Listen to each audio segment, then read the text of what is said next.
Buonasera a tutti. Sono felicissima di vedervi numerosi, ma non avevo dubbi perché l'argomento è attualissimo, è scottante, interessa tantissime persone e molti anche tienesi, anche se vedo tra il pubblico gente che viene anche da fuori Tiene. Sono orgogliosa di presentare questa serata. Io sono Natalia Bandiera, per chi non mi conoscesse, è il direttore di Alto Vicentino Online.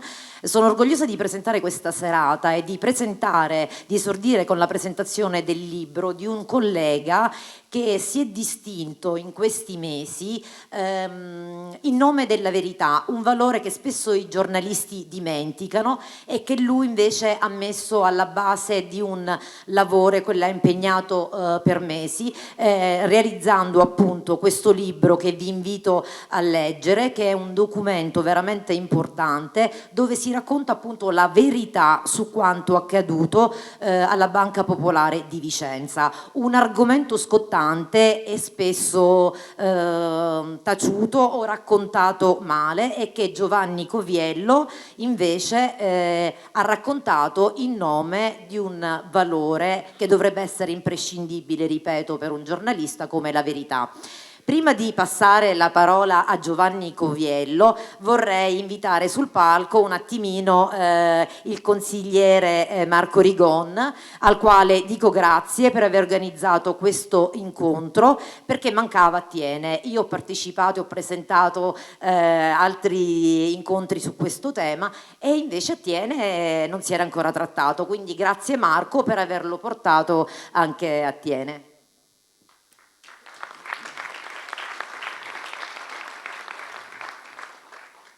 Buonasera a tutti. A nome dell'amministrazione comunale porgo i più calorosi saluti anche da parte del sindaco, che non ha potuto essere presente in quanto è ammalato a letto. E proprio parlando con il sindaco è venuto fuori questo argomento. E subito sono stato lì un po' dubbioso sul fare. Poi invece ho accettato con buon grado e quindi mi sono un po' mosso. A nome di tutta l'amministrazione ho organizzato questo incontro insieme con Natalia, che ringrazio fin da ora, perché questa amministrazione comunale ritiene che sia un momento molto importante, un'opportunità offerta ai cittadini di informazione e approfondimento per potersi orientare su questo delicato tema di difesa dei propri risparmi. In un ambito sempre più complesso, oggi ricco di insidie e di amare sorprese. Questa serata vuole essere un modo per far sentire che questa amministrazione comunale è vicina alle persone. Ringrazio già da ora i relatori, Giovanni Coviello, direttore di Vicenza Più, doveva esserci Don Enrico Torta, ma invece è ammalato anche lui e quindi lo sostituisce l'avvocato Andrea Arman del coordinamento Associazioni Soci Banche Popolari Venete. Poi la dottoressa Emilia Laugelli, responsabile regionale del servizio Inoltre, e l'avvocato Elena Bertorelli, delegata nazionale della Casa del Consumatore. A tutti auguro una buona serata. Grazie. Io direi di passare subito la parola al collega Giovanni Coviello, perché ha tante cose da raccontare. Giovanni, tu sei un fiume in pieno sull'argomento, quindi non hai bisogno di presentazioni. Intanto buonasera a tutti, cercherò di essere estremamente breve perché la storia è meglio ricordarla, ma ormai c'è quella storia lì. Ringrazio anch'io l'amministrazione comunale di Tiene soprattutto, perché pochi comuni a Vicenza hanno avuto il coraggio di organizzare presentazioni di questo tipo. Questo non si sente? Mi sta già censurando, vedi? Appena parlo di comuni. Lasciamo questo qua. Dicevo, do atto a Tiene che ha avuto il coraggio di metterci la faccia anche nel presentare questo problema, perché poche amministrazioni l'hanno fatto, e non dimentichiamoci che tra le responsabilità di quello che è successo, parliamo di Vicenza perché il discorso si può allargare anche ad altre banche in altri territori, però a Vicenza è successo in maniera particolarmente grave, direi nel modo più grave possibile in Italia, anche per la collusione tra politica, imprenditoria e finanza. finanza in cui chi gestisce i soldi non mette soldi propri ma utilizza i soci e i risparmiatori. Quindi un plauso particolare al sindaco e all'amministrazione, perché ci vuole un po' di coraggio in una provincia che di coraggio ne ha dimostrato ben poco, onestamente. Allora,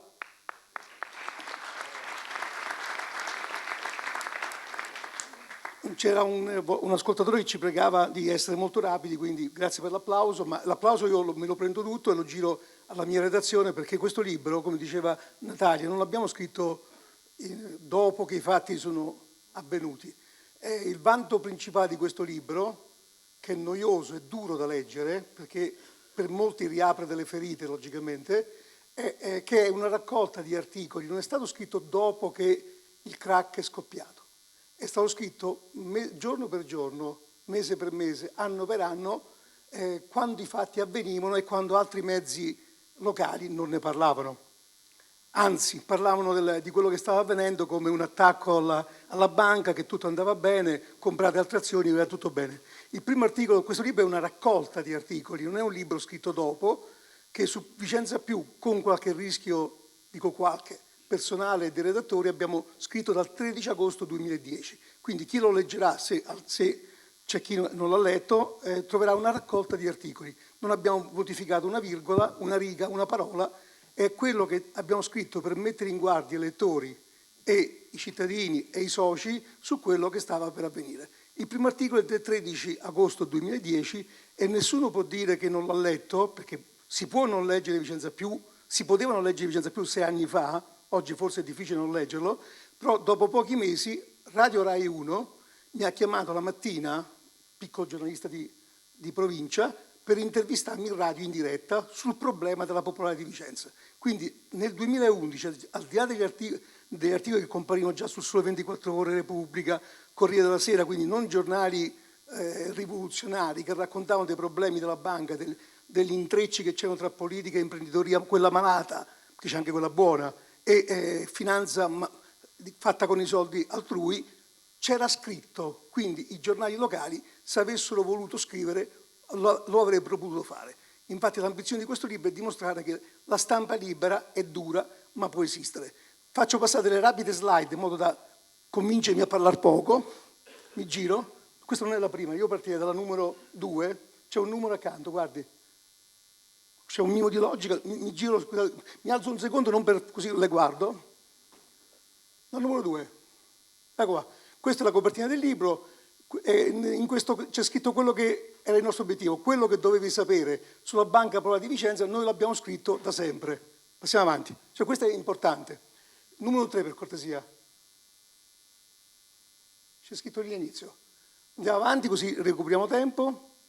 Ecco, nella seconda edizione, qui siamo già alla seconda edizione, è uscito il 19 di giugno del 2016, dopo pochi giorni era praticamente esaurito, abbiamo fatto 2 ristampe e siamo arrivati a una seconda edizione in cui abbiamo chiesto anche dei contributi nuovi, quindi di nuovo rispetto al passato c'è un contributo di un legale ex PM di Vicenza che dava dei suggerimenti tecnici su cosa poter fare, inquadrava, e poi c'era un intervento della dottoressa Laugeri, che conosco da tempo, in cui abbiamo chiesto di inquadrare i problemi psicologici che questo dramma sta comportando. Quindi questi 2 capitoli sono completamente nuovi. Andiamo sulla 5. Sulla 5, per darvi un'idea della situazione della informazione a Vicenza, questa è una mappa che noi abbiamo pubblicato, in cui c'è è difficile da leggere, è complicata, c'è la catena di controllo del giornale di Vicenza. Ci sono una ventina di società incrociate fra di loro, in cui girano poltrone, si pagano soldi e CDA. Il controllo è riconducibile, è un termine che si usa, a Confindustria Vicenza e Confindustria Verona. Controllano una serie di giornali, tra cui il giornale di Vicenza. Quindi da questa ragnatela già capite, tutto lecito, ma ci sono 20 consigli di amministrazione, i nomi sono sempre gli stessi, Zigliotto, Vescovi, eccetera, eccetera, che incassano soldi per gestire il giornale come chi l'ha letto ha visto. Andiamo avanti. Ripassiamo alla 4, per cortesia. La 4, per cortesia. Ecco, questo è soltanto un esempio. Io penso che chi si ricorda il giornale di Vicenza sa cosa succede. Un giorno è successo che hanno indagato anche... Ecco, ricordiamo che gli indagati non sono colpevoli, no? Lo preciso per correttezza, anche se io le mie colpe etiche le ho già assegnate. e penso anche voi. Poi le colpe legali, come ci diranno anche gli avvocati, sono diverse perché vanno dimostrate in altro modo, ma un giudizio etico penso che ognuno lo possa dare sui protagonisti. Allora, soltanto per darvi un esempio dell'informazione, quando già era scoppiato il caos, dopo che hanno raccolto articoli in cui Paolo Rossi, Scaroni invitavano a comprare azioni perché andava tutto bene, uno dei sindaci della banca, Poggi, che tuttora è sindaco in varie società collegate con la banca, diceva che no, ma non c'è, 2015 va tutto bene, è soltanto un problema momentaneo. Quando sono stati indagati, sta aggiunto nell'elenco di indagati a Vicenza, una procura che si sta muovendo, speriamo bene, ma ho dei dubbi, erano stati indagati 3 nuovi indagati, tra cui Roberto Zuccato. Ripeto, indagato, non vuol dire assolutamente che niente, però indagato. Questo è il titolo della locandina del Giornale di Vicenza, Banca Popolare di Vicenza, ci sono altri 3 indagati. Vedete nomi? Zuccato penso che sia un personaggio importante. Corriere del Veneto, di questo c'è anche Zonini comunque per carità, però almeno ha scritto Popolare di Vicenza, indagato Zuccato. Cioè addirittura si cancellano i nomi. Se questa è informazione, uno potrebbe dire indagato Zuccato, poi il giornale commenta tutto falso perché Zuccato è probabilmente, sicuramente è innocente, ma cancellare il nome vuol dire che questa è pessima informazione. Andiamo avanti? Quasi finito, Ecco, numero 6, grazie. Noi ci occupiamo del problema dei poteri a Vicenza dal 2007. Il giornale, il primo numero, è uscito il 25 febbraio 2006, quindi abbiamo quasi 11 anni, che per un piccolo editore indipendente penso che sia un record. Noi il 14 aprile del 2007 pubblicavamo La Ragnatela. Abbiamo pubblicato come si incastravano i poteri di Vicenza e del Vicentino, cose lecite, quindi incastri tra società, proprietari, imprenditori, politici e così via. Fatto questo La Ragnatela, se scorriamo la pagina, lo stesso PDF, se puoi scorrere un po' la pagina, vai alla Ragnatela per cortesia. Più giù, più giù, più giù, ancora più giù, grazie. Perfetto. Questa è più semplice di quella di prima, ma già nel 2007 noi fotografavamo quali erano i rapporti tra i vari poteri di Vicenza. Rapporti che erano documentati in Camera di Commercio, quindi non è che la signora Rosa ha detto al signor Giovanni che forse il signor Giuseppe è amico dell'avvocato Arman. Erano visure camerali, quindi alla luce del sole, però lì dentro sono tutti i nomi, Bifin, Fimmi, che già allora controllavano l'informazione, controllavano il potere. Ecco, la cosa che vi dico, avete visto scorrere rapidamente, nella seconda pagina c'era una pubblicità della Popolare di Vicenza. Ovvio che dal numero successivo ce l'hanno cancellata, ma questo l'avevo messo in conto. Proprio è nato immediatamente. Andiamo avanti. No, la prima volta che entrava la Popolare di Vicenza, siccome noi la pubblicità la vendiamo perché non ci finanziamo con altri mezzi, la pubblicità, abbiamo fatto questo contratto, eravamo contenti, questo non ci ha impedito di fare su quel numero un'inchiesta sui poteri. Poi non diciamo che erano cattivi o buoni, erano soltanto i legami. Se io sono amico dell'avvocato Bertorelli, sono amico, non vuol dire che io e lei facciamo delle cose cattive, no? Se siamo amici su Facebook è palese, quindi ecco, quello era palese, aver scritto quello che è palese è grave, quindi cancellata la pubblicità. Andiamo avanti. 7.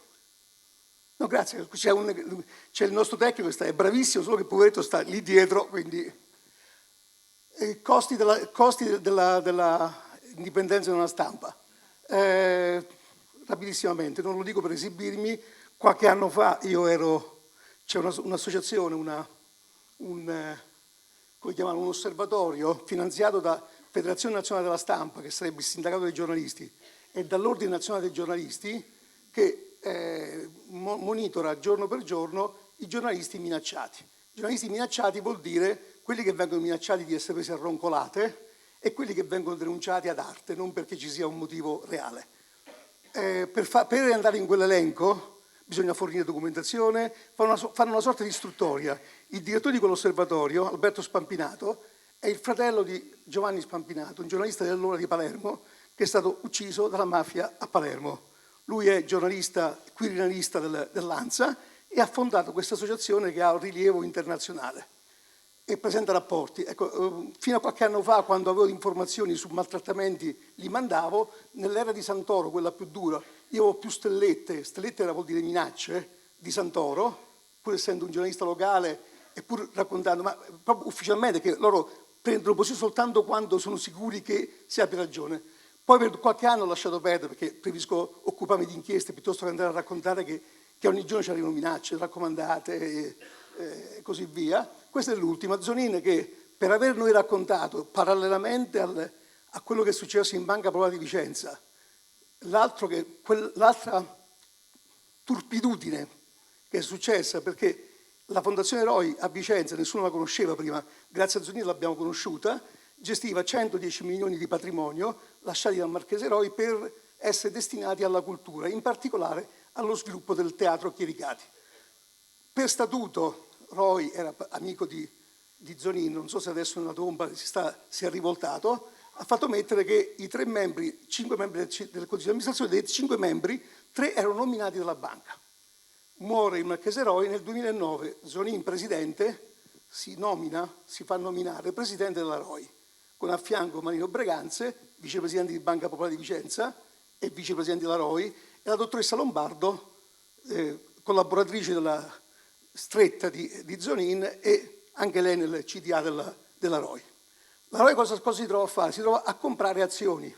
Quali azioni compra? Voi sapete benissimo che una fondazione che ha un patrimonio da destinare alla cultura, cosa fa da statuto? Compra azioni e specula.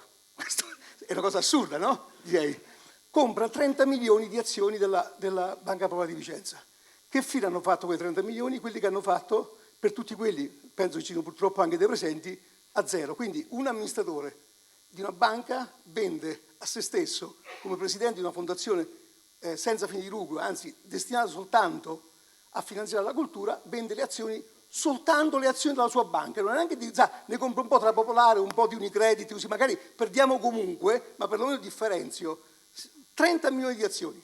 Questo abbiamo raccontato noi e altri. Noi abbiamo anche raccontato che ha comprato un cinema, il vecchio Cinema Corso, che sta a Corso Fogazzaro, perché voi sapete che Popolare di Vicenza ha comprato il Palazzo Repetta di Banca d'Italia, per caso.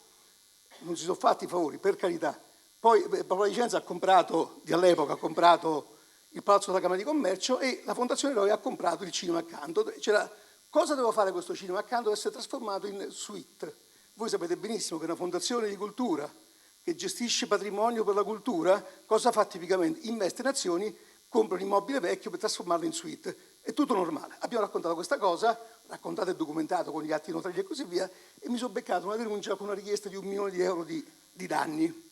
Fa sorridere, ma comunque costa l'avvocato. Purtroppo gli avvocati costano, no? La domanda che ti sto per fare, che prezzo ha la verità? Perché io ho parlato di verità, ma che prezzo ha la verità? Io lo giro così, che prezzo avrà per Zonin la verità? Perché sicuramente questa è una buccia di banana su cui lo faccio scivolare. Dovessi spendere tutto quello che guadagnare in futuro, io quel processo lo voglio che venga, perché io voglio i documenti che ancora ci mancano. Se non ci sarà il processo, voglio che sia adeguatamente rimborsato dei danni morali, materiali, e poi decido a chi darli quei soldi lì, perché mi hanno proposto di farlo morire il processo. No, ci andiamo.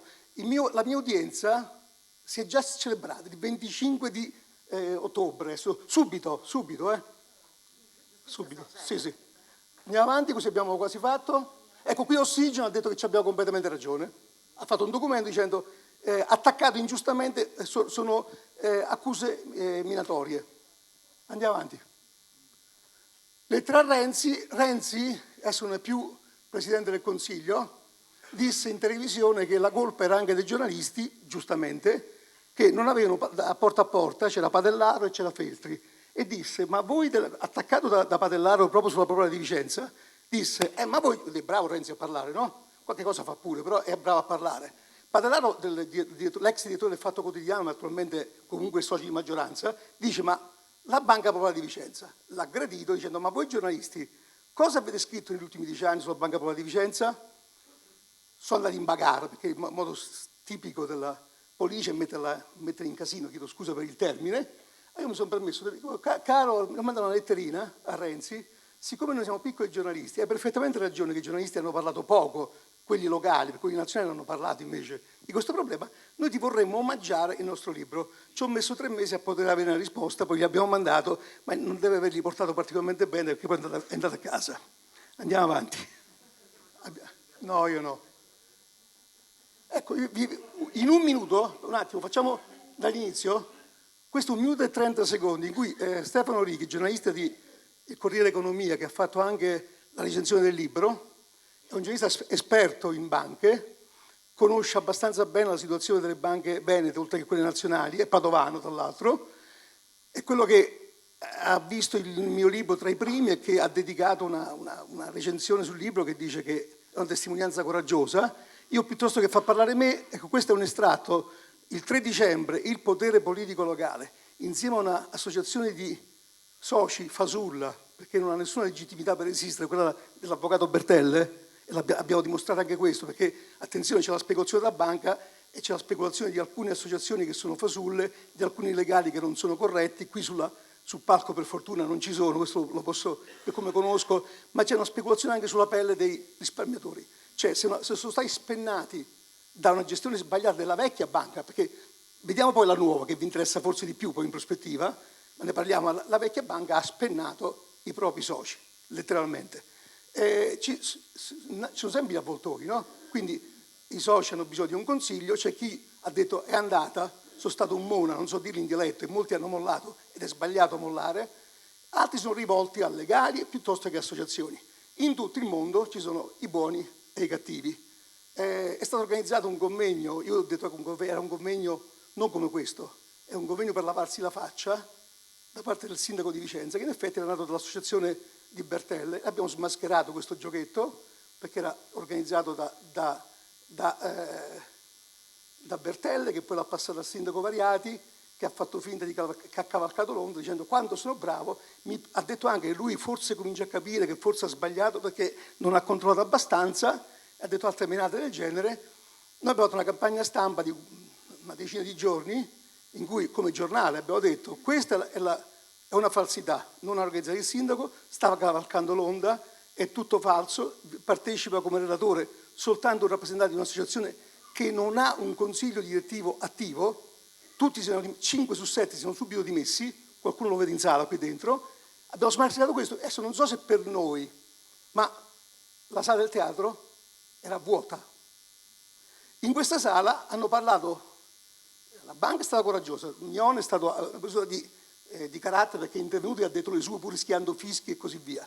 Hanno parlato una serie di qua del posto, ci ho beccato tutti i fischi che si meritavano, anche pochi. Il Stefano Righi, che è un collega che stimo, ha fatto un intervento abbastanza lungo.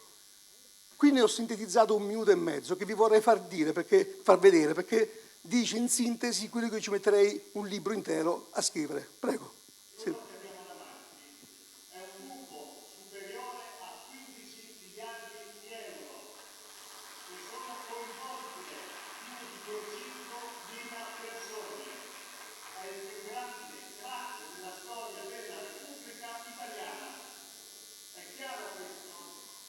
E ci sono responsabilità gravissime e diffuse, c'è una responsabilità della mia categoria, certamente.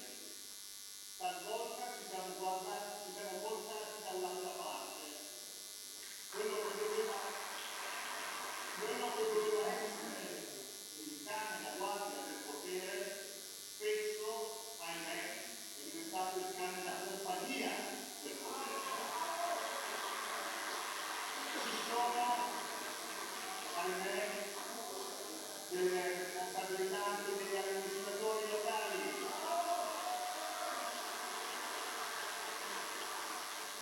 La questione del patrimonio e degli investimenti della Fondazione ROI ha portato a un impoverimento del patrimonio di questa città di Vicenza che colpisce tutti i suoi cittadini che lei oggi, signor Sindaco Variati, è qui a rappresentare.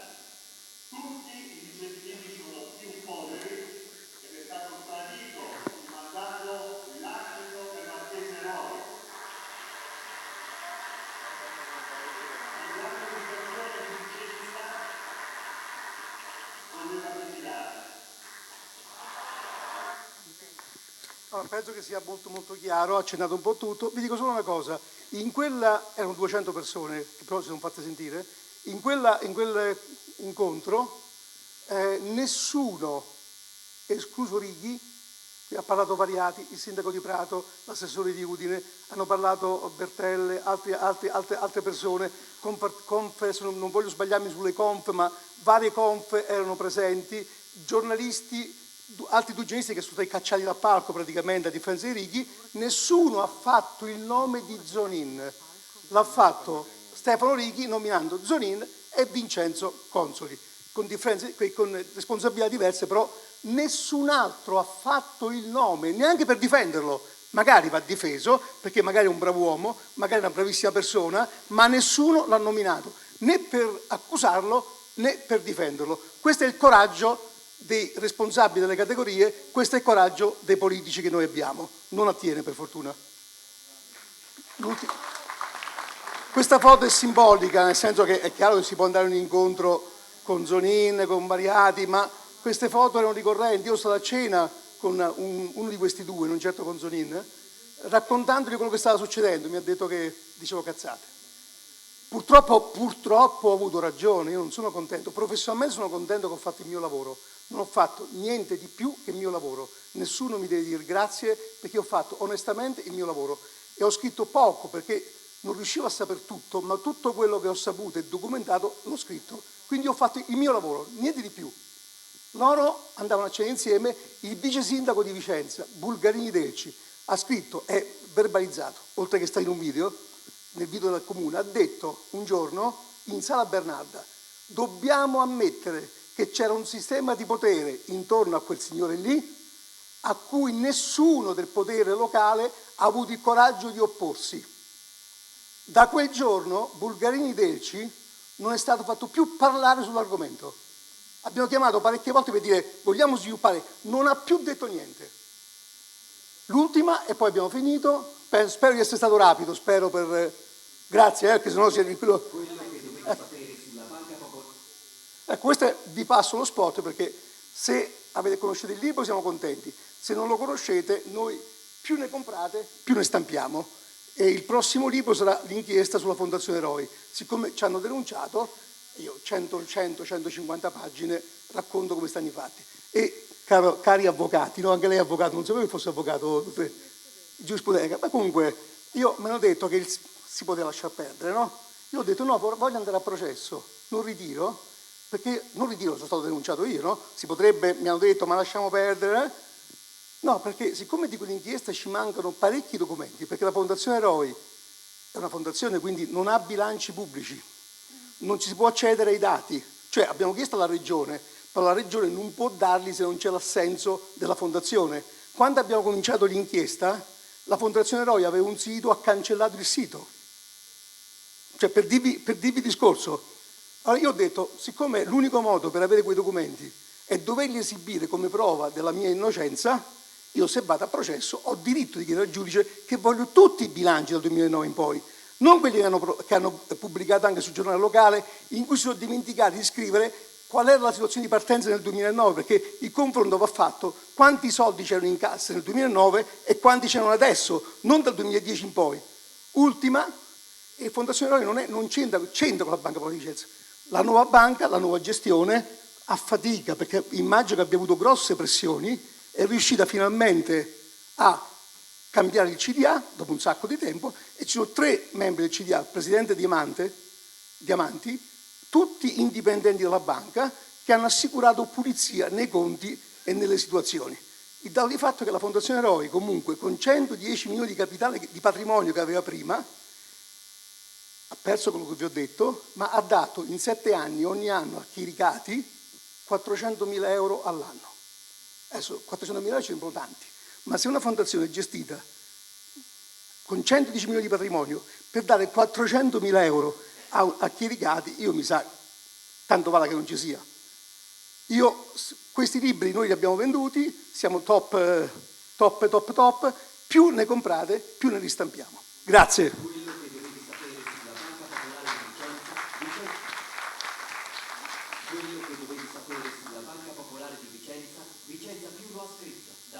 Acquista subito il libro Vicenza, la città sbancata su Amazon, nelle migliori librerie ed edicole o presso la nostra redazione in Viale Milano 31. A soli 12 euro la seconda edizione arricchita di consigli su come recuperare soldi e tranquillità, disponibile anche come ebook. Per altre informazioni vai sul sito vicenzapiù.com o telefona allo 0444 142 99 15. Con Vicenza Più nessuno ti sbanca più. Se leggi Vicenza, la città sbancata. Spot me lo perdonate, no? Grazie. Poi parliamo anche di quello che va fatto con la nuova banca. Intanto riposati, dai. No, me la prendo io. Lo so, sei passionale, come me, ma io sono contenta di presentare questa serata perché spesso qui a Tiene molti mi prendono per pazza perché spesso denuncio, utilizzo dei toni piuttosto forti. Però vorrei che faceste frutto di questa serata come fruitori dell'informazione. Spesso si parla dei giornali, bufale, giornali pilotati, eccetera. Chi è che li deve giudicare? Chi deve giudicarli? Siete voi. Siete voi. Cioè imparate a selezionare l'informazione e ad alimentarvi di notizie che provengono da giornali liberi, perché ci sono, e Vicenza Più ne è l'esempio lampante. D'altra parte lo si vede anche dalle pubblicità che un giornale ha, perché spesso il lettore è convinto che dietro i giornali ci siano dei finanziamenti. Cioè ti fanno delle pretese, no? Come se fosse casa loro. Per esempio io parlo del mio giornale che dirigo e di cui sono editrice. Non è che c'è un canone RAI, è come il canone della RAI, cioè il giornale lo mantengo io ma il lettore ha delle pretese. No, noi viviamo di pubblicità e a volte dobbiamo sacrificare i nostri guadagni in nome della verità. Quello che vi ha raccontato lui del banner pubblicitario della Banca Popolare di Vicenza è l'emblema, perché nel momento in cui un giornale percepisce soldi dalla Banca Popolare di Vicenza, ora sto facendo un esempio, spiegatemi voi come fa un giornalista ad essere libero di scrivere contro quella banca. Ma vi faccio un esempio. Adesso io domani prendo la pubblicità di un imprenditore in odor di mafia che finanzia il mio giornale. Se domani a quello gli arriva l'avviso di garanzia, secondo voi, io che vivo con quei soldi, lo potrò scrivere? Per cui gli strumenti per giudicare un giornale, al di là di tutte le polemiche che sentite con Grillo che parla di bufale, eccetera, eccetera, voi utenti siete in grado di giudicarli, di capire se sono liberi e vi prego da questa serata fate tesoro di questa serata. La possibilità di informarsi da strumenti liberi c'è. Adesso passo la parola ad Elena Bertorelli della Casa del Consumatore, che stasera ho avuto il piacere di conoscere. Lì è il tuo microfono e vorrei farti questa domanda. C'è smarrimento da parte degli azionisti che hanno perso tutto. È un momento di smarrimento emotivo ed economico, perché quando tocchi la tasca di chi ha fatto sacrifici per riempire quella tasca, certo, vai a toccare la sfera emotiva tutta la sua vita. Che storie ha incontrato, mi permetto di darti del tu, certo, che storie hai incontrato in questi mesi di tuo impegno e che strumenti hanno gli azionisti che spesso si sentono vinti da questa vicenda? Sì.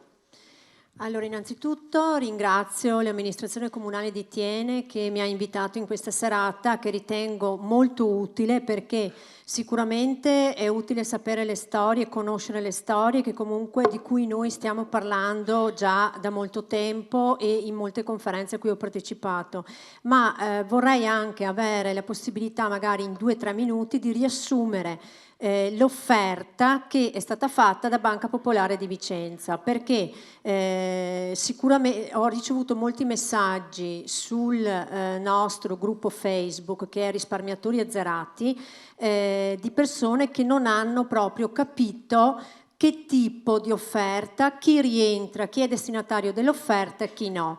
Quindi sicuramente andrò a riassumere le storie che hanno come veramente elemento denominatore comune persone che dopo aver accantonato il risparmio, quindi con sacrifici quotidiani, nel senso proprio di dire acquisto l'abito non di boutique, ma magari vado al mercato, oppure non esco a cena e neanche a mangiare la pizza, non faccio le ferie, ma accantono. Per cosa? Per i miei figli, per la pensione, per la vecchiaia, per la badante, per le RSA, per le strutture, per avere una propria sicurezza, proprio data l'età, ma per i giovani è uguale, perché anche i giovani comunque noi siamo di una mentalità portata al risparmio, perché questo è il punto saliente. Il popolo veneto e vicentino è un popolo portato al risparmio, quindi abituato a vivere in maniera sobria, per accantonare, per avere una loro sicurezza, una sicurezza per i loro figli e per se stessi quando diventano anziani. Questo è il problema, che le persone hanno accantonato una vita, molto spesso mi sono trovata di fronte ad anziani di 80-90 anni, quindi l'intera vita passata ad accantonare, e da un giorno all'altro, perché è veramente andata così, tutta la bomba è scoppiata l'11 aprile del 2015 con la prima svalutazione a 48,50 €. Chiedo venia, non conoscevo Vicenza più, chiedo venia. Anche noi operatori del settore ci affidavamo sugli strumenti mediatici a disposizione, quindi nessuno poteva immaginare la bomba che sarebbe poi diventata dall'11 aprile 2015 fino ad oggi. All'inizio forse ancora nessuno aveva ben capito, perché si parlava di borsino, forse qualcuno di voi si ricorda che all'inizio si era parlato di una sorta di borsino, poi ci sono stati vari cambiamenti nel CDA, nel presidente, nell'amministratore delegato, ma la situazione è andata via via peggiorando, passando nel giro di 12 mesi in valori di Banca Popolare di Vicenza, che da 62,50 è scesa a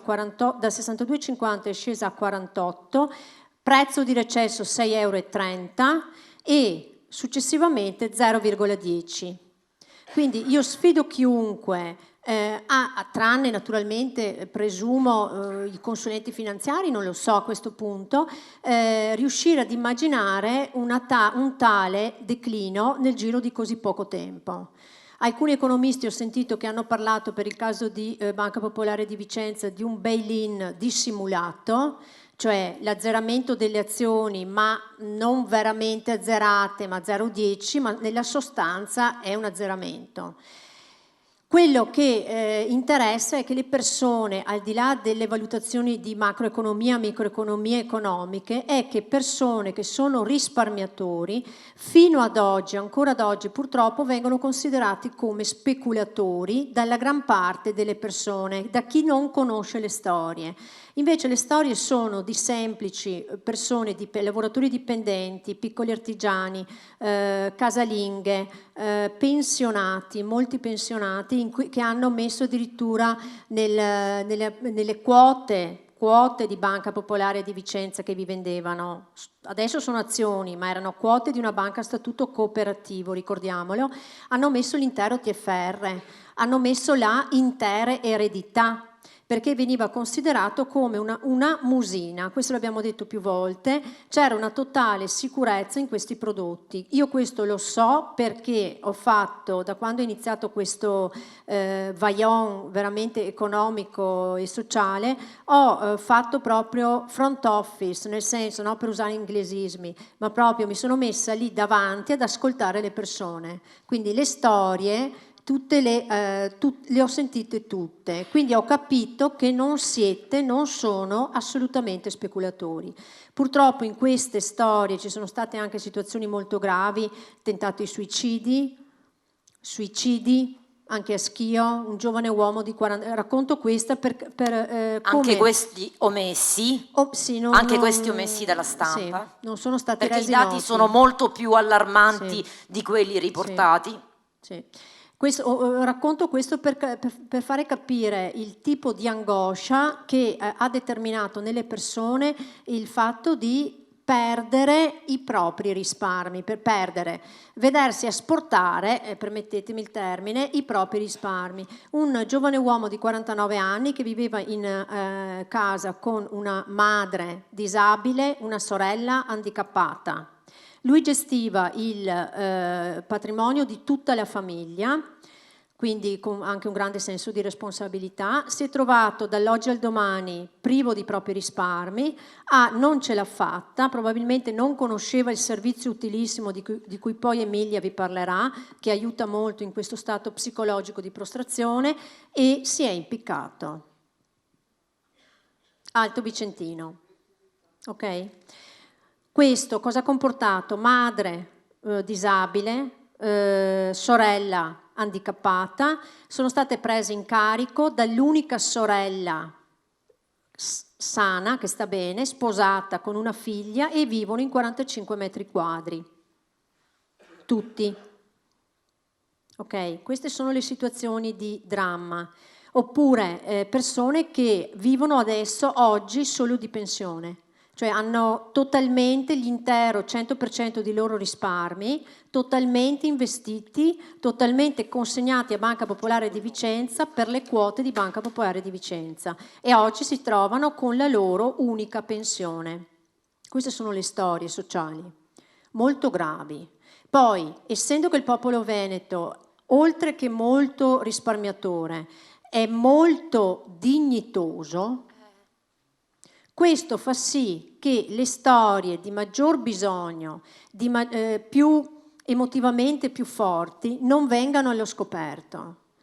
Perché anche noi abbiamo fatto... C'è anche quel senso di pudore nel confessare di essere caduti in quella trappola, che poi non era una trappola, perché per come veniva proposta, scusami se ti interrompo, io a Cogollo mi è fatto anche molto impressione, perché come sentite dal mio accento io sono siciliana, vivo qui da 8 anni, e questa storia della Banca Popolare di Vicenza mi ha turbato non poco, e in Sicilia ne avevo viste. Un signore di Cogollo del Cengio mi ha raccontato che gli ho detto: ma lei come si è fatto convincere? Aveva perso tipo 200.000 euro, qualcosa del genere. Come l'hanno convinto? E mi ha detto: sa, noi siamo un popolo tanto attaccato al nostro territorio, e mi hanno fatto sentire importante, facendomi capire che investendo quel denaro in quella banca io avrei reso migliore la mia comunità. Cioè avrei investito migliorando la qualità della vita degli appartenenti alla mia stessa comunità. Quindi si sono proprio approfittati anche di questo forte senso di appartenenza al territorio del popolo veneto, ed è imperdonabile a livello morale quello che è stato fatto. Scusami se ti ho interrotto, ma è quello che proprio mi ha turbata maggiormente in questa vicenda. Hanno fatto un'opera di fidelizzazione molto aggressiva, io direi, perché all'inizio, parlo di 1 anno e mezzo fa, 2 oramai, quasi 2, quando le persone venivano da noi dicevamo quello che stava accadendo, ma le persone credevano alla banca. Cioè venivano, avevano i dubbi, però dopo tutto sommato non è che credevano in 100% quello che dicevamo, erano più portati a dire ma Paolo Francesco XY della banca mi ha detto così. Quindi i signori della banca, i funzionari venivano considerati dalle persone come persone di famiglia, e questo è stato fa parte di quell'opera, diciamo così, di fidelizzazione molto aggressiva, che ha fatto sì che le persone, anche quando chiedevano di vendere le quote, perché cosa è successo? Qualcuno magari aveva sentito che le cose non andavano, o comunque aveva necessità di liquidi, c'è poco da fare, le persone hanno bisogno per la ristrutturazione, per le cure odontoiatriche, eccetera. Andavano a chiedere il rientro dei risparmi e erano convinti dai funzionari che gli dicevano: ma no, ma scherzi, le quote sono sicure, sono blindate, lasciale qua, ti do il fido. Quindi persone che, pur sapendo di avere i loro denari lì, erano talmente affidati a queste persone al di là della scrivania che dicevano: sì, va bene, dammi il fido. Questo è il grave.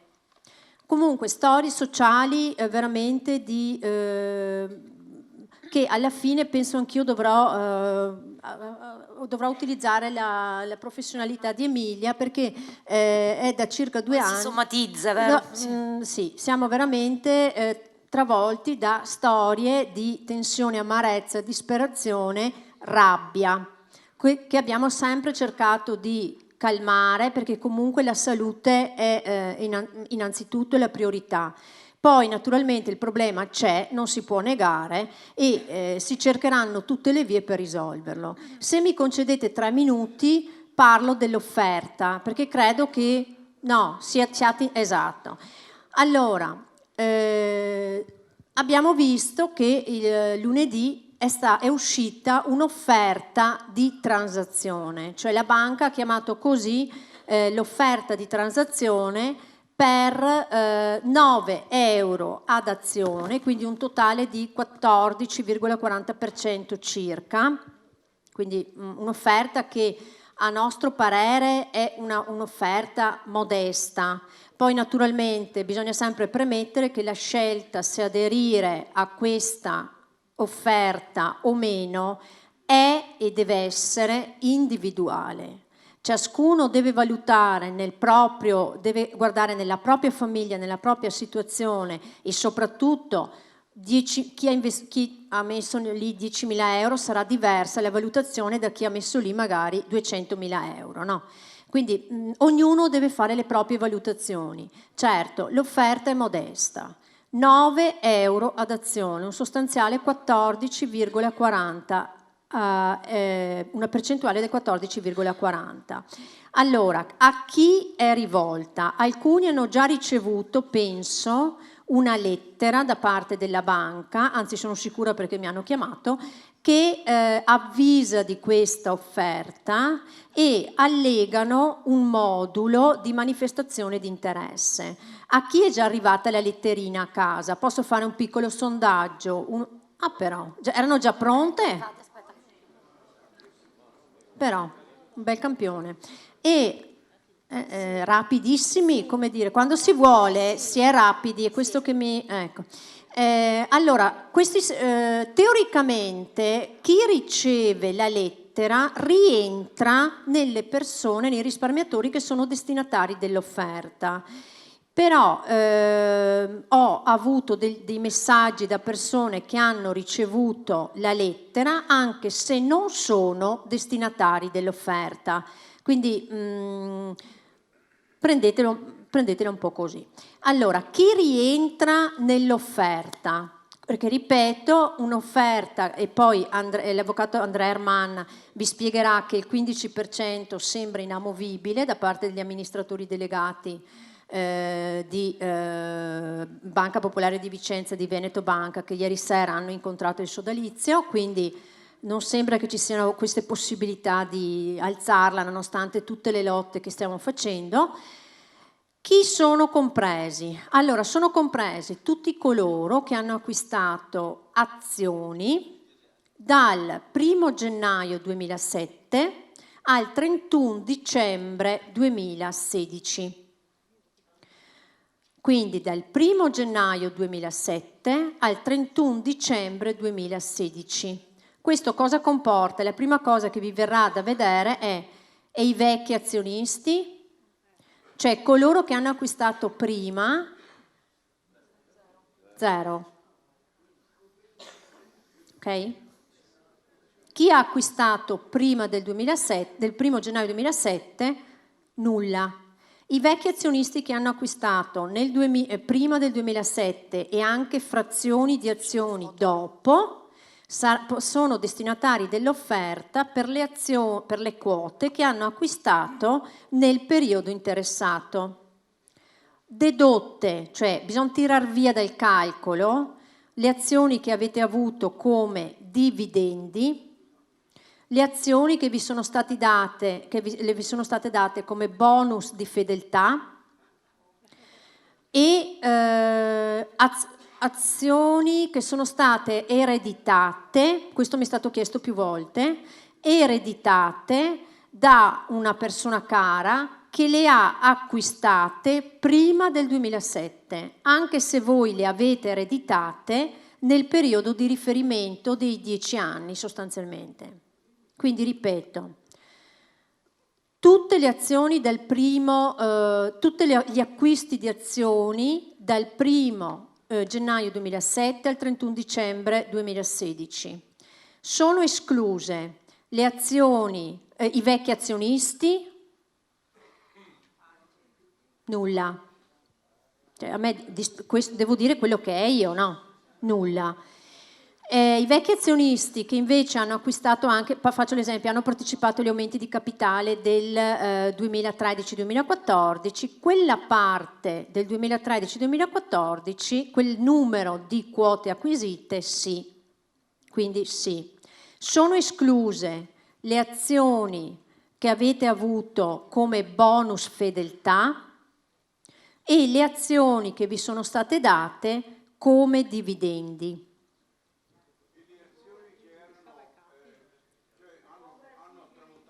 Sì, rientrano. Sì, rientrano le obbligazioni. Sì. Sono le il Signore chiede e le obbliga perché se vi ricordate l'aumento di capitale del 2013 era un pacchetto costituito da azioni più obbligazioni convertibili 2013-2018 al 5%. Che decorsi di ciò che io ho tante storie anche qua, le persone non avevano capito che la banca poteva convertirle unilateralmente. Io ho avuto molte persone che mi hanno detto ma come azioni? Eppure invece era scritto nell'informativa che decorsi 18 mesi dal contratto di acquisto avrebbe avuto la banca questo potere unilaterale di conversione che ha immediatamente esercitato. Quindi queste sono comprese. Okay. Poi non sono comprese le azioni ereditate, anche se l'eredità è avvenuta in questi 10 anni, perché si guarda, a meno che naturalmente il defunto non le abbia acquistate dopo il 2007. Esatto. Poi sono escluse, allora, queste sono il tipo di azioni che vengono risarcite, che vengono ristorate, usiamo un termine generico, cioè, vabbè. Allora, sono poi esclusi, quindi non sono destinatari dell'offerta, non dovreste ricevere la letterina. Però io so che persone che non rientrano, che adesso andrò ad elencare, hanno già ricevuto la lettera. Quindi, non so, penso ci sia un po' di disordine anche in questo. Allora, sono esclusi i soci che hanno già iniziato una causa, quindi una denuncia in sede penale o in sede civile, non sono destinatari. Sarà poi da verificare nel caso dell'arbitro bancario finanziario, del gran giurì e dell'arbitro delle controversie finanziarie, ma crediamo che siano destinatari. Quindi per cause la banca intende cause, denunce. Poi le operazioni baciate, cioè coloro che hanno acquistato, che hanno avuto un fido per acquistare azioni, oppure che hanno avuto un mutuo con la condizione di acquistare un pacchetto di azioni. A costoro verranno contattati individualmente dalla banca, così si dicono. Quindi voi non siete chi ha le baciate, quindi i pacchetti di 100 azioni con il fido che state pagando, e chi ha fatto il mutuo essendo condizionato all'acquisto del pacchetto perché così si poteva accedere a un mutuo a condizioni agevolate, che ricordo per questa pratica Banca Popolare di Vicenza è stata sanzionata recentemente da una multa dell'antitrust di 4,5 milioni di euro. Ok? Questi signori non sono destinatari dell'offerta, ma saranno contattati dalla banca. Non sono destinatari, quindi non riceverete la lettera, ma anche se la ricevete non siete destinatari dell'offerta. I soci scavalcati. Allora, coloro che avevano chiesto di vendere le quote, hanno in mano la pezza giustificativa scritta e risultano scavalcati. Allora adesso qui è un punto che poi anche Andrea vi spiegherà. A me risulterebbero da un campione mio molti scavalcati. Invece a loro pare che per Banca Popolare di Vicenza risultino circa 500 scavalcati su 118.000.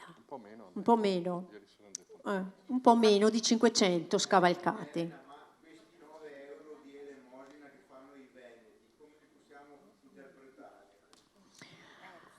È un'offerta di transazione, loro l'hanno definita, vogliono dal nostro punto di vista cercare di tirare via più contenziosi civili e soprattutto penali possibili per ripulire l'immagine della banca e poter avere la possibilità di nuovi investitori, perché la banca necessita e necessiterà di ancora molti liquidi per andare avanti.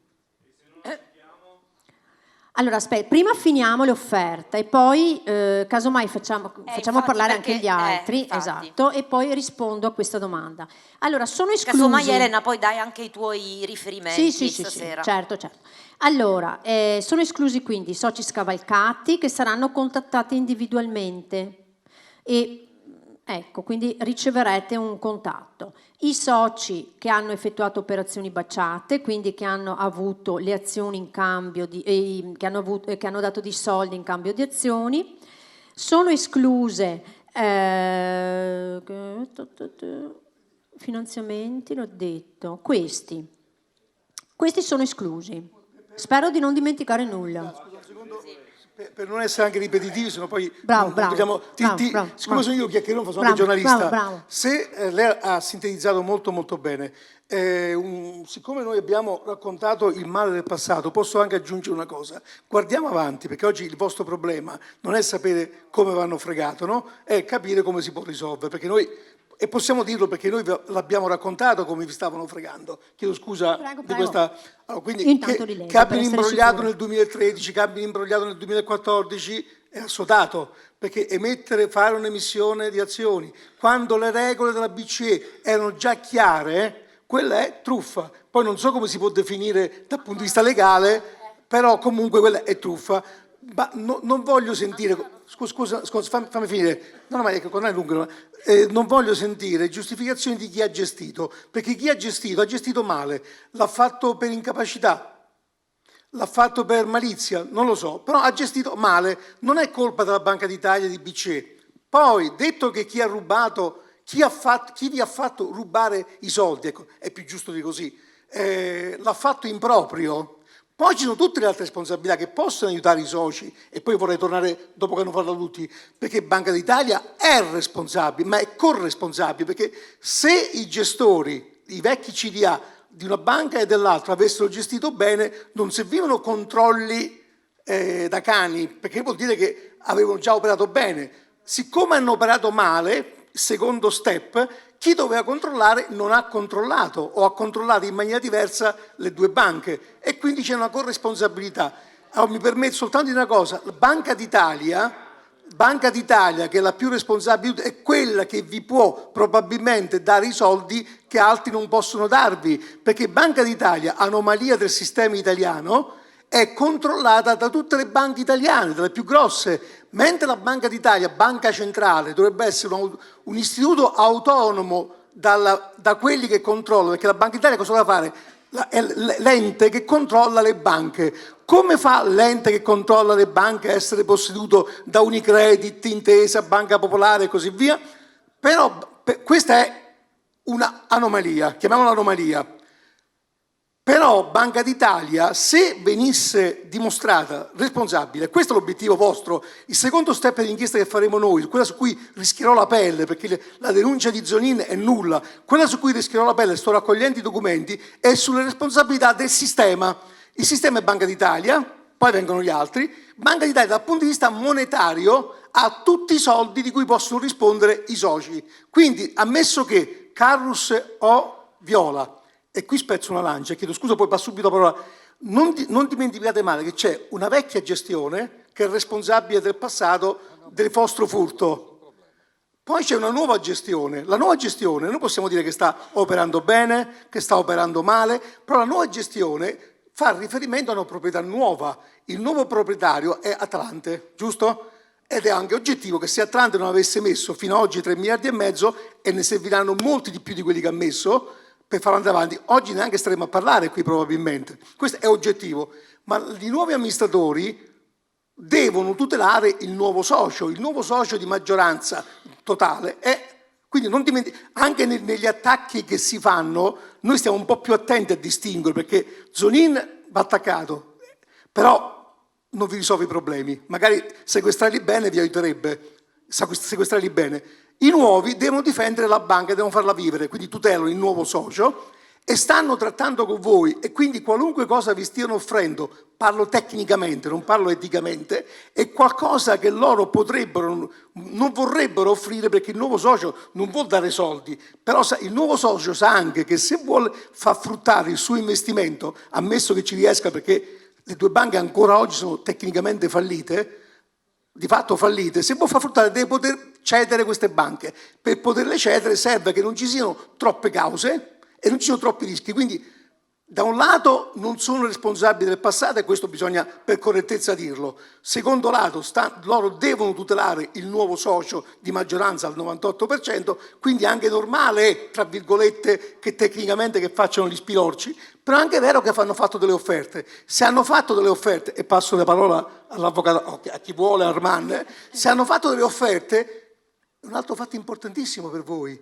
hanno ammesso che gli atti commessi dalle due banche sono atti non leciti. Chi di voi propone una transazione al vicino di casa per un muro se non è convinto che quel muro l'ha costruito in maniera corretta? Siccome il muro è stato costruito in maniera scorretta, stanno proponendo. Quindi questo è, secondo me, è un fatto che anche di fronte a un giudice è importante. Allora, dovete trovare, ma poi non voglio, lo posso dire perché lo posso dire ed è attestato da 6 anni di attività contro la vecchia banca, va trovato un punto di equilibrio, e non può essere unico perché sono diverse anche le situazioni, ci sono motivi per cui a chi ha 10 anni di anzianità viene proposta una cosa, a chi non li ha. Certo. Parliamo di tecnico, non parliamo di etica, dove trovare un equilibrio tra l'interesse dell'attuale banca a sopravvivere, che più soldi dà, meno possibilità di sopravvivere, però ha necessità che voi non li facciate ostruzione completa, però non dovete neanche dargli il di dietro, chiedo scusa della parola, perché anche loro hanno bisogno di voi. Quindi secondo me è il momento in cui i soci possono trattare con un'entità che vuol trattare, che non è responsabile del passato. Se fa cazzate, le stiamo scrivendo, le fa sul presente, ma sul presente ha fatto un passo. Nessuna banca fino ad oggi aveva mai fatto questo, proporre un risarcimento ai soci. Poco, sicuro, ma l'hanno proposto. Quindi dovete, secondo me, noi cerchiamo di informarvi mano a mano anche su altre faccende che sono importantissime, perché è una nuova banca con nuovi soci che è costretta a trattare, ma sta trattando. Potrebbe anche dire, chi se ne frega, no? Facciamo la bad bank e la good bank e arrivederci signori. Prego. Allora, concludo brevemente. Noi non siamo stati ammessi a Confindustria da Zigliotto, non siamo stati ammessi perché noi non avevamo i requisiti etici per essere ammessi. Allora, concludo brevemente e poi passo la parola subito alla moderatrice che indica, figurati, è veramente è così. Il fatto che l'unico diciamo lato positivo, esatto, importante che c'è in questa offerta di transazione è che c'è la banca che fa la transazione. Questo, al di là della cifra, è indice, esattamente, è una sorta di riconoscimento, e anche se andrete a leggere l'informativa che c'è nel sito della Banca Popolare di Vicenza, è un'informativa di 16 pagine circa, quando spiegano bene l'offerta di transazione cosa comporta, che comporta la liberatoria naturalmente, cioè voi sottoscrivendo questa offerta non potrete più fare nessun tipo di azione per tutelare i vostri diritti. Quindi se voi sottoscrivete questa, loro in cambio vogliono una liberatoria, cioè il fatto che voi non farete più nessun tipo di azione civile o penale contro la banca, che non contesterete più il tipo di attività fatta dalla banca, il numero, il MiFID, è proprio scritto così nel regolamento. Quindi da lì si capisce anche quali sono i punti nevralgici che loro temono. Quindi questo è sicuramente un lato positivo. Poi se andiamo sulla cifra, vabbè.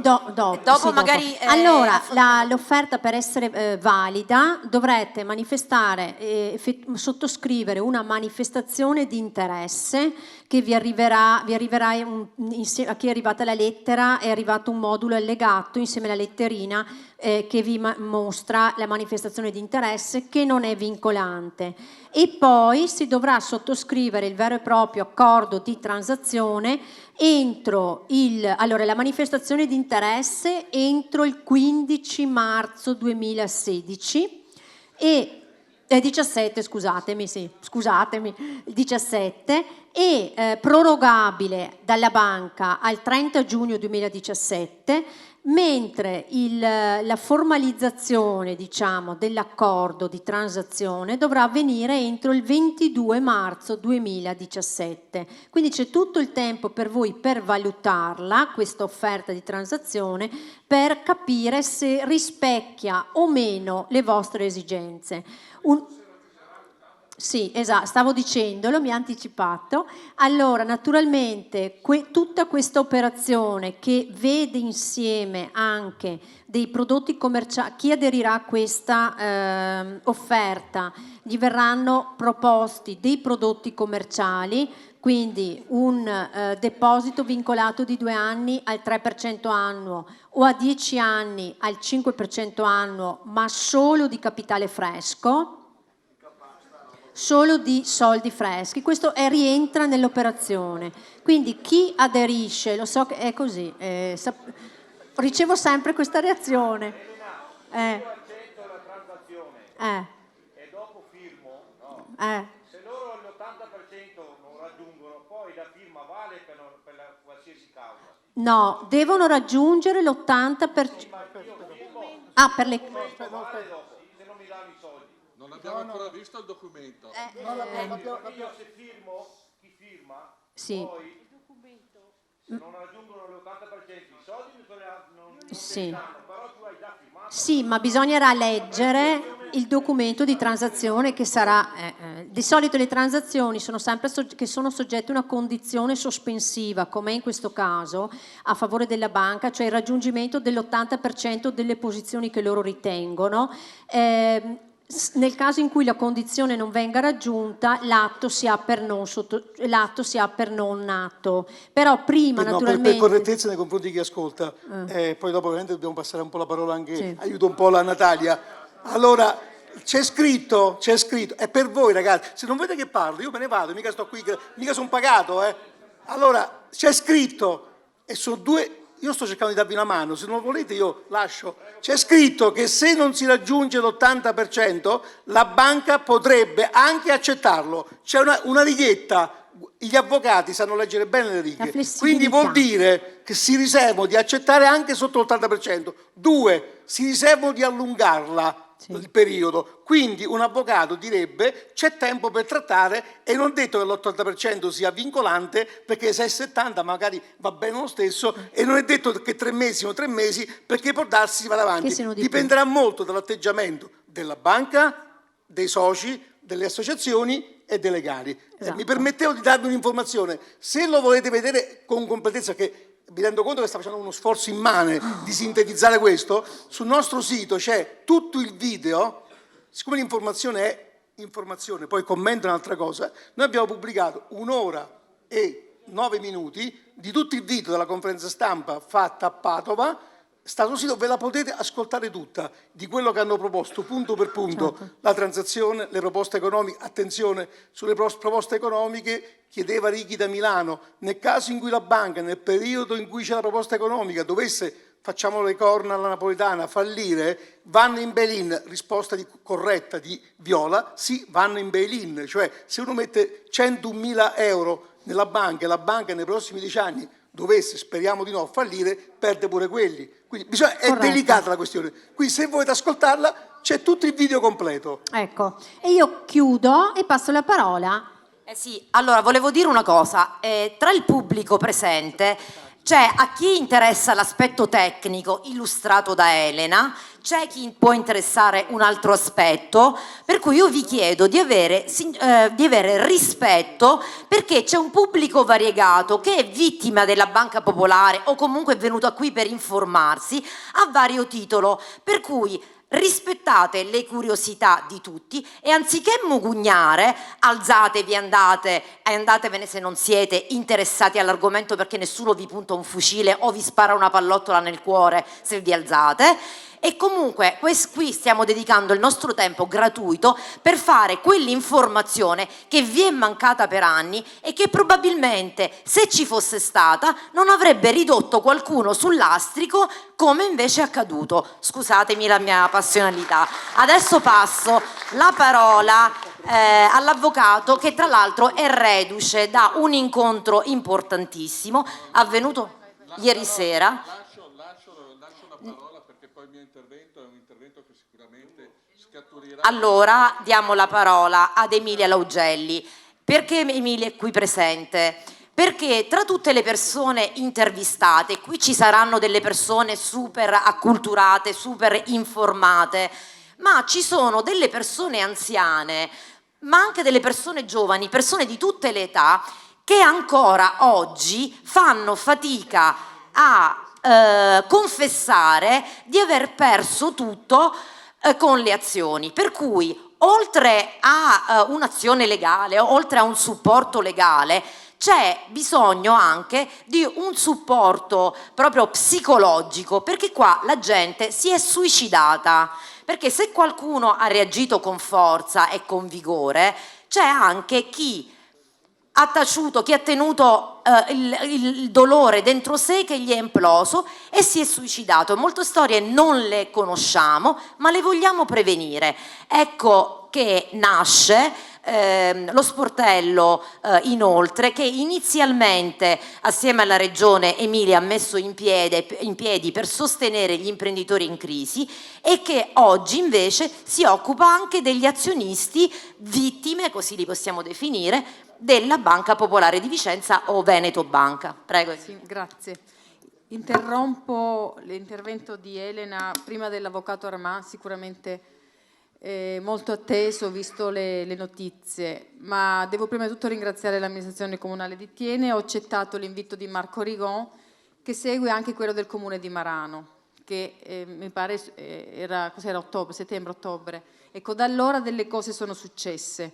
Ma io vi devo dire, dall'osservatorio psicologico della Regione Veneto, che come diceva Natalia è stato voluto dal governatore Zaia all'epoca nel 2012 per gli imprenditori in crisi, che i disturbi psicologici che sono arrivati al limite anche della depressione maggiore sono cresciuti talmente tanto che il nostro sportello, ed è notizia che do per la prima volta, verrà potenziato per tutto il 2017 con una fetta dedicata esclusivamente ai truffati dalle banche, perché sono aumentati nei servizi pubblici i disturbi reattivi a questa situazione. È come se il Veneto ha conosciuto, si è aperta una pagina nuova di patologie che sono reazioni a tutto ciò che è successo, e non possiamo disgiungere le due questioni, la parte economica dalla parte psicologica, perché il corpo è di mezzo e i disturbi fisici sono aumentati moltissimo, per cui c'è anche una parte sanitaria molto importante. Questo da un versante. Dall'altro versante, come la collega Diletta Cigolini dell'Università di Padova, che sta seguendo le associazioni che si stanno occupando di questo tema, e già ieri sera era insieme anche con l'avvocato Armand e con gli altri protagonisti di quella serata per conoscere e imparare quello che sta succedendo, perché il nostro telefono è un numero aperto, un numero verde, un numero gratuito, che può essere utilizzato non soltanto per essere affiancati in questo percorso, perché difficilmente noi possiamo fare la parte dell'avvocato, del commercialista, però siamo un punto di aggancio con tutto quello che sta nascendo, per cui queste serate le facciamo insieme, per cui siamo a disposizione vostra o di persone che conoscete che forse non sono stati ancora capaci di prendere il coraggio e affrontare la tematica. Le chiamate che sono state fatte, noi seguiamo 150 persone che sono state comunque messe sul lastrico da questo argomento, e sono persone di una fascia di età molto anziani, persone che ancora oggi non riescono a dire ai propri figli quello che è accaduto, che pensavano di poter lasciare un'eredità, questa cosa non è successa. Per cui se volete il numero, se potete utilizzarlo, se avete bisogno di un consulente, perché questo siamo diventati, non più semplici psicologi, noi non abbiamo ambulatori, non abbiamo lettini, abbiamo la possibilità di venire a domicilio, siamo andati e continuiamo ad andare anche nelle aziende, perché i problemi ancora sono tantissimi e siamo un punto di aggancio anche per promuovere le iniziative che ci sono e che verranno ancora. Io do subito la parola a lui perché ci sono delle novità e ripeto, siamo a disposizione, siamo aperti 24 ore su 24, 7 giorni su 7, ancora fino a tutto il 2018. Grazie.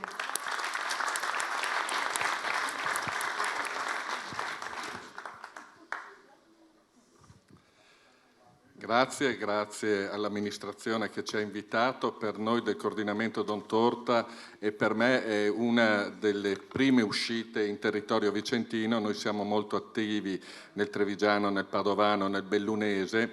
Nel Vicentino abbiamo sempre collaborato con l'associazione che è maggiormente rappresentativa in quest'area, che è Noi che credevamo nella Banca Popolare di Vicenza, e naturalmente con Elena Bertorelli, che è anch'essa attivissima ed è sempre stata al nostro fianco nel coordinamento Don Torta. Ieri sera c'è stata una cosa particolare.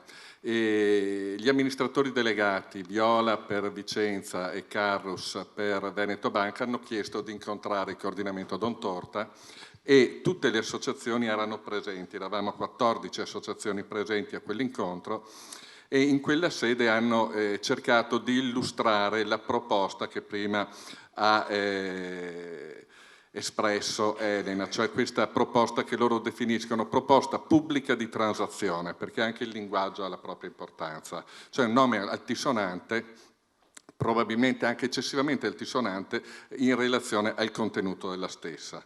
Abbiamo cercato di analizzarla a fondo e sono emerse moltissime incongruenze di questa proposta. Prima fra tutte la premessa, un pari trattamento fra tutti i soci, che poi nella sostanza, se la andiamo a vedere con la dovuta attenzione, il pari trattamento in effetti non viene rispettato. Ma non è questo il particolare importante che io voglio portare alla vostra attenzione è che ripetutamente richiesti gli amministratori prima hanno nicchiato e poi ci hanno espressamente detto che loro non hanno nessun margine di manovra, per cui è 15%, ovvero per Vicenza 9 euro, per Veneto Banca 15% con un meccanismo un po' più complesso di calcolo. E non c'è margine di discussione perché ci sembra di aver capito che i due amministratori delegati non abbiano autorità di poter decidere alcunché. In effetti loro, come osservava prima acutamente Coviello, altro non sono che la mano, l'esecutore della volontà del socio unico, e anche questa è un'anomalia per una struttura societaria che opera in ambito bancario, del socio unico Atlante. Perché noi in Vicenza, io sono socio di Vicenza, rappresentiamo meno dell'1%, in Veneto Banca rappresentiamo il 2%, e non è casuale. Su questo passaggio io mi permetto di fare un po' di storia, perché probabilmente qui a Vicenza non abbiamo mai avuto modo ancora di esprimere il nostro parere. Noi riteniamo che al di là di quello che è stato il passato, ovvero sia gestione zonin, tanto per essere precisi, Non è stata una gestione buona, questo è pacifico. Io non perdo neppure più tempo nel dire c'è stata una cattiva gestione, c'è stato imbroglio, c'è stata truffa, non lo perdo più il tempo. Ormai penso che i fatti siano tali da rendere superflua la nostra discussione sul punto, insomma. Una volta dette le cose, capite, è inutile continuare a ripeterle, altrimenti corriamo il rischio di ritenere che i nostri interlocutori non siano intelligenti. Però c'è un passaggio che io vorrei sottolineare. Non è che la gestione successiva sia stata particolarmente né trasparente né brillante. Trasparente perché noi siamo stati chiamati ad una votazione su un ordine del giorno imposto dall'alto, dalla razza padrona, che ci imponeva di trasformare le nostre banche in SPA, di andare ad un aumento di capitale che doveva essere garantito da Unicredit e di andare in borsa, sulla scorta di piani industriali che prospettavano futuri rosei. Non si è verificato nulla. L'unica cosa che si è verificata è che noi abbiamo votato in maniera favorevole un piano di trasformazione su informazioni errate. I piani industriali si sono rivelati completamente sbagliati e non c'è stata azione di responsabilità nei confronti di chi ha redatto dei piani industriali che ci proiettavano verso, in questo anno noi dovevamo già essere con dati positivi e probabilmente quest'anno maturerà ulteriore miliardo di perdita perché le nostre banche sono in perdita operativa. A questo punto io mi pongo una domanda, ma questa operazione, questo attacco alle banche venete, che sicuramente avevano tanto marcio dentro, è un attacco fatto per fare pulizia nelle banche venete e per tutelare noi risparmiatori, il risparmio, la società veneta e l'economia, o aveva degli obiettivi diversi? Io sono propenso a credere che l'obiettivo del decreto Renzi fosse un obiettivo di natura politico-finanziaria e noi siamo l'oggetto di un atto di pirateria politico-finanziaria. E dobbiamo prendere coscienza di questo passaggio perché gli aspetti tecnici non sono irrilevanti. Osservate come si è svolta l'operazione di aumento di capitale. Noi dovevamo andare ad un'operazione di aumento di capitale sulla scorta di una garanzia prestata da Unicredit. Unicredit si è ritirata dal contratto firmato, che però nessuno aveva visto prima. Banca Popolare di Vicenza ha pagato parecchi soldi di commissioni, diciamo, di intermediazioni sulla stipula del contratto e ci siamo ritrovati con un fondo Atlante che si presenta dopo. Ad un certo punto viene fatta la valutazione del nostro patrimonio da uomini che noi non abbiamo delegato e a fronte di un bilancio chiuso nel 2015 a 2 miliardi e 6 ci troviamo con una valutazione di 0,10 centesimi e non c'è mai stata data una spiegazione precisa delle ragioni per le quali da 20 euro ad azione 2015 siamo passati a 0,10 4 mesi dopo. Il mercato, il resto del mondo, tutti discorsi che hanno una propria logica, però io credo che la contabilità e l'amministrazione dei soldi importanti come lo sono i risparmi degli uomini, perché questi non erano capitali di speculazione, questi erano risparmi, meritava attenzione e spiegazione.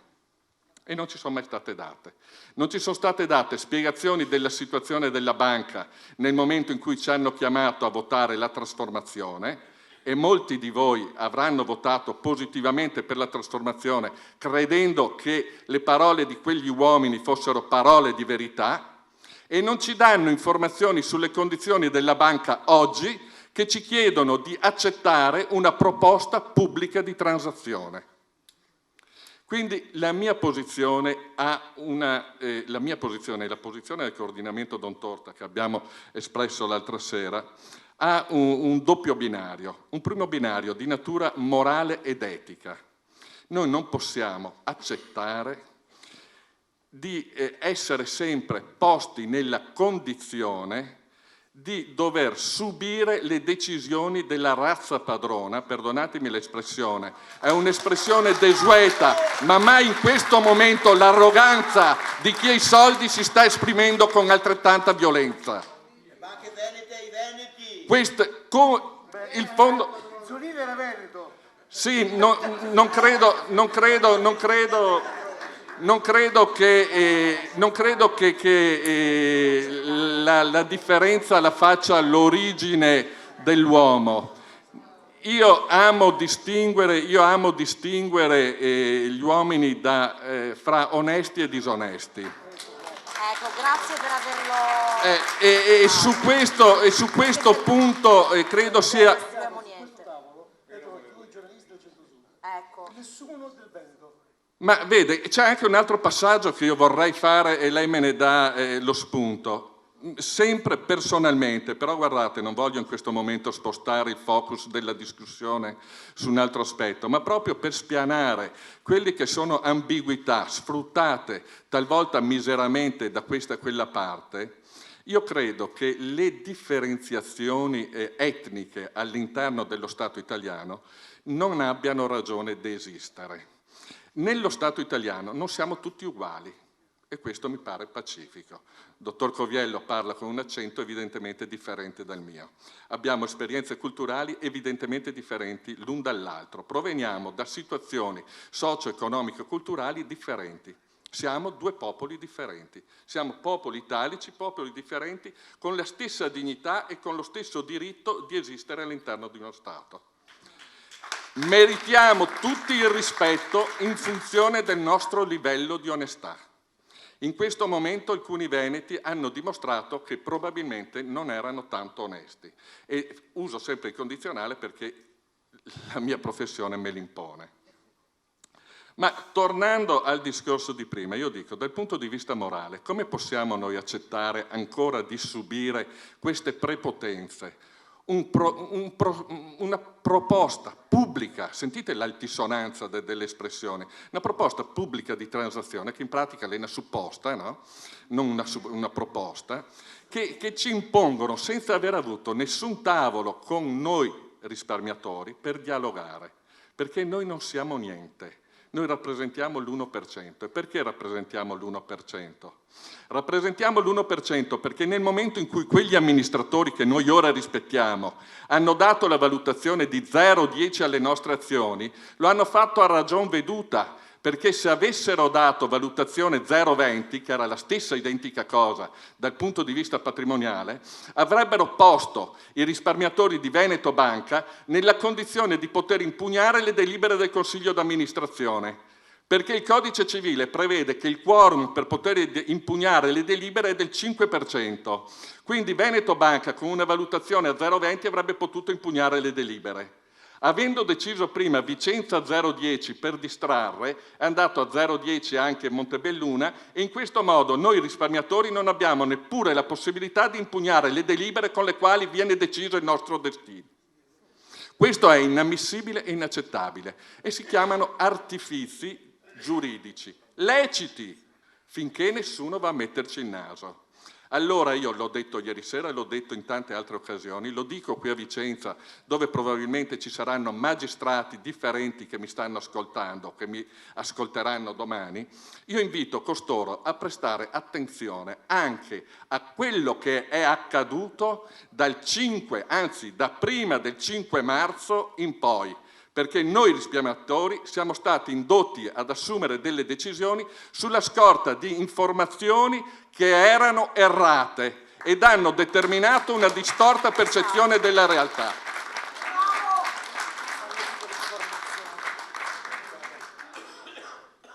I passaggi successivi sono quelli che conosciamo ancora. Di fondo, sempre dal punto di vista morale, io credo che per poter deliberare bisogna avere la conoscenza. Noi non sapevamo come stavano le banche, non lo sappiamo. Se non ci dicono come stanno le banche, io personalmente, come l'ho dichiarato nella precedente assemblea, ancorché il pubblico presente, diciamo, che si chiamava dipendenti, non mi abbiano concesso di concludere l'intervento, anzi neppure di iniziarlo, però io ripeto, se non conosco non delibero. Quindi questo è un primo blocco alla proposta della banca. Su questo blocco noi come comitato Don Torta cerchiamo una soluzione ed abbiamo promosso una raccolta popolare, una petizione di firme affinché il governo faccia una commissione parlamentare d'inchiesta ad hoc sulle banche venete per accertare che cosa è successo prima e dopo le assemblee di trasformazione e per vedere quali siano state le responsabilità di tutti gli organi che avrebbero dovuto in qualche maniera sorvegliare che quello che è accaduto dentro le nostre banche non accadesse. Perché non dimentichiamoci che Banca d'Italia è rimasta in ispezione costante dentro le nostre banche per anni e mai nessuno ci ha informato ufficialmente della situazione. Qualche voce marginale oggettivamente c'è stata, ma noi come risparmiatori non dobbiamo andare in cerca della verità col lumicino, perché nella nostra organizzazione sociale c'è la divisione dei ruoli. E noi come risparmiatori che paghiamo correttamente le tasse avevamo delegato per vincolo contrattuale costituzionale gli organi di controllo che si chiamano Polizia di Stato, Guardia di Finanza, Polizia Valutaria, Arma dei Carabinieri, Banca d'Italia, Consob, Magistratura e nessuno ci ha messo in guardia che all'interno di queste banche si stava aprendo un baratro che stava uccidendo il passato, il presente e il futuro di centinaia di migliaia di famiglie. Su questo noi dobbiamo essere uniti e forti e mi permetto di dissentire, ma solo su questo, su una visione espressa prima da Elena. In questo momento è vero, noi possiamo anche decidere individualmente sulla proposta pubblica di transazione, però io credo che questo sia il momento in cui la gente colpita, non uso più l'espressione veneta perché potrei effettivamente urtare la loro sensibilità, però per me Coviello, come la signora, ancorché di origine diversa, nel momento in cui si comportano in sintonia con quelli che sono i valori fondanti della nostra società, sono diventati veneti nel momento in cui l'hanno accettata, nel momento in cui si comportano come si stanno comportando. E allora ritorno, il popolo veneto in questo momento deve dimostrare di essere unito e solidale. Dobbiamo avere il coraggio di rinunciare un attimo al nostro egoismo. Certo, prendere 9 euro, andare fuori, liberarsi della mente, non avere più la preoccupazione è in qualche maniera allettante, ma è su questa debolezza individuale che la razza padrona in questo momento sta cercando di colpirci per dividerci.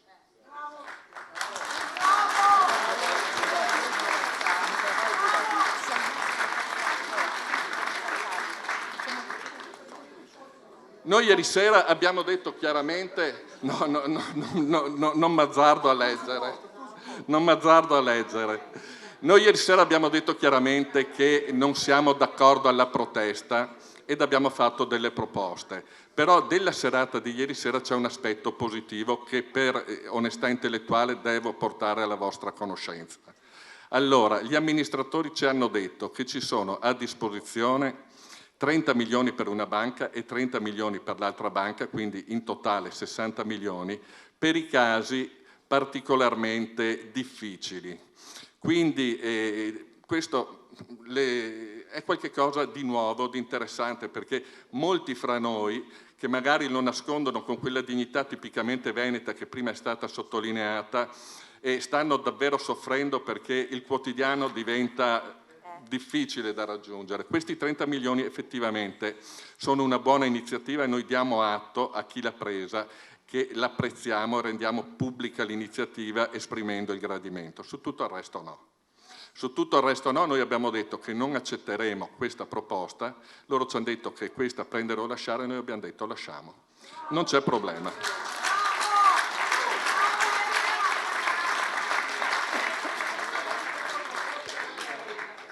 Abbiamo delle controproposte. Le controproposte sono le seguenti, ed è un po' che le facciamo. Primo, NPL, se qualcuno non sa che cosa siano me lo chiedete, ma sì, mi temo che sì, gli NPL, Lena Filastrocca che ormai recita anche i nostri bambini. No, NPL. Sugli NPL qualcuno farà degli affari importanti. Noi chiediamo di essere compartecipi di quegli affari. Poco fa abbiamo saputo qualche cosa che ieri sera non ci hanno detto, che parte di quegli NPL sono già stati cartolarizzati. Ieri sera non ce l'ha detto. No, Vicenza invece. Vicenza, una parte di quei NPL sono stati cartolarizzati, che significa che da domani in poi sono in vendita. E noi vogliamo poter partecipare. Come ogni volta che facciamo questa proposta prendono appunti. Secondo me gli appunti fanno la stessa fine della lettera della banca che ha fatto fare la fine l'amico Baseggio. Riempirà la sua stamattina. E altra proposta che noi facciamo è quella di ottenere dallo Stato uno sconto in termini di imposta per i prossimi anni che vada a compensare la perdita economica. Però dal governo Renzi su questo punto non abbiamo mai avuto risposta, nulla vieta che il governo nuovo possa prenderla in considerazione. Altra proposta è quella relativa all'affrancamento delle azioni. Molti di noi hanno affrancato, chiediamo il rimborso dell'affrancamento perché riteniamo che trattenere l'affrancamento su un aumento di capitale che all'evidenza risulta truffaldino è rendersi complice della truffa. Però a questi aspetti così marginali lo Stato italiano non fa caso. Va bene, sì, magari fosse, però ce l'abbiamo.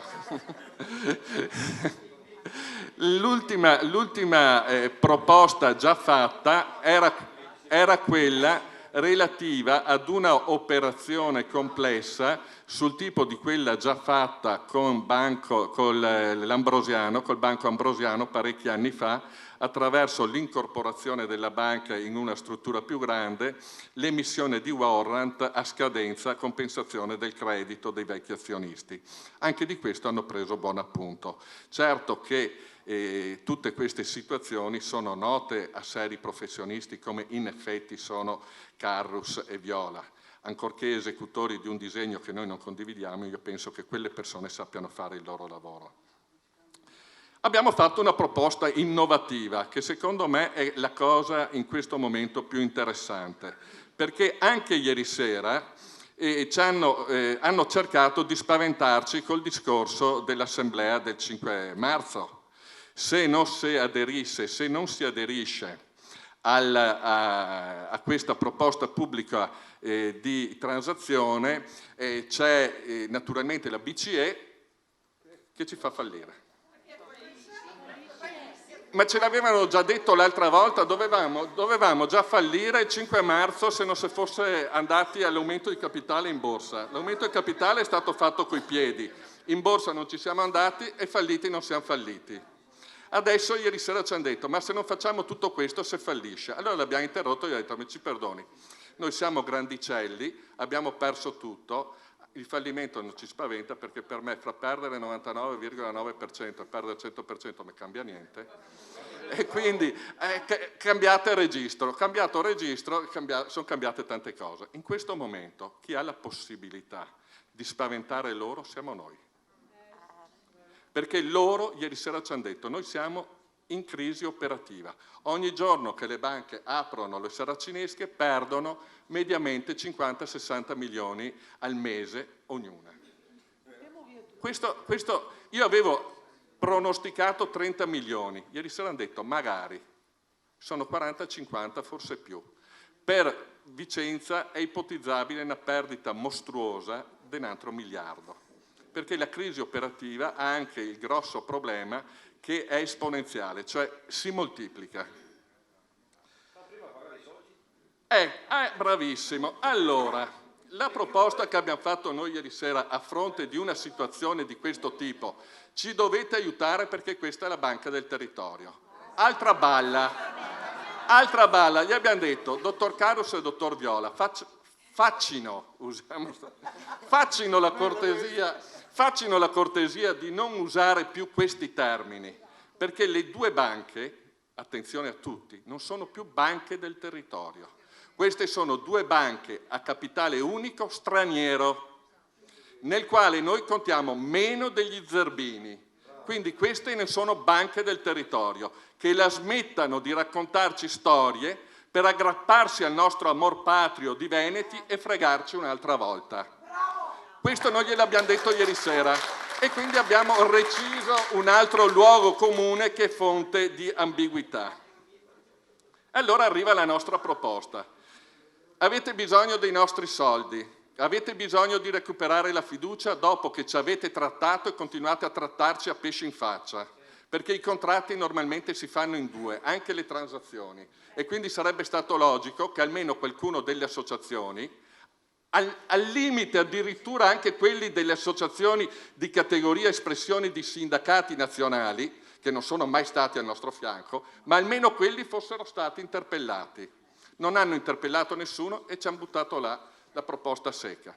Bene, allora voi non ce la fate coi soldi, non avete la fiducia, chiedete a noi la fiducia non ve la diamo. Come la mettiamo? Cioè, facciamo una cosa di questo tipo. La proposta è stata addirittura più provocante. Voi ci chiedete il 15% per chiudere la partita. Bene, vendeteci la banca, ridateci indietro alla banca il 15%. Rimasti un po' perplessi. Noi in questo momento richiediamo pubblicamente che queste banche che ci sono state sottratte con operazioni che io reputo quantomeno al limite della legalità vengano restituiti ai risparmiatori veneti, al tessuto socio-economico-culturale del Veneto, e noi veneti avremo la forza e la capacità di farle rinascere, perché se noi ci mettiamo tutti uniti possiamo riportare i nostri denari dentro alle banche e in prospettiva possiamo far ritornare in attive le banche, non le banche, una perché ne rimarrà una, però se noi vogliamo possiamo farcela.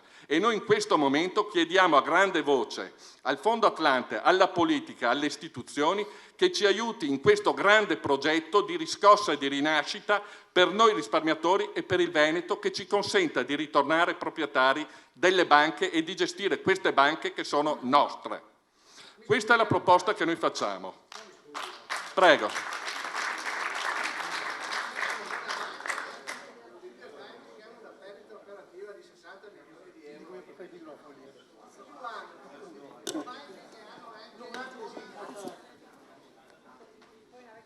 Banche che hanno ancora in sofferenza ancora un altro miliardo, banche che hanno nel bilancio, nei piani industriali che c'erano ma anche nel bilancio di fine 2015, imposte anticipate, Veneto Banca mi sembra per 800-900 milioni sull'attivo di bilancio e Popolare di Vicenza per altri 800 milioni, 1,6 miliardi in totale, insomma, vabbè, ma che sono nell'attivo di bilancio per occultare ancora delle perdite. Bene. Ma come pensiamo, se ci prendiamo noi veneti queste banche, di riuscire a risollevarle? Con quali soldi andiamo a risollevarle? Ottima domanda. Io le rispondo con un'altra domanda.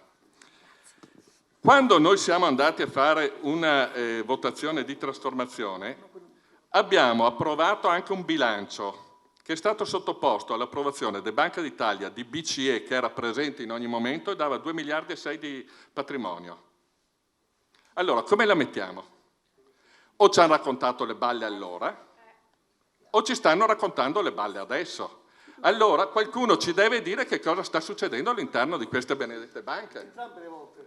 Perché io immagino che lei, da come parla, mastichi qualche cosa di contabilità. Io sono un avvocato penalista, ci capisco poco, mi sono avvicinato. Però le somme le so fare.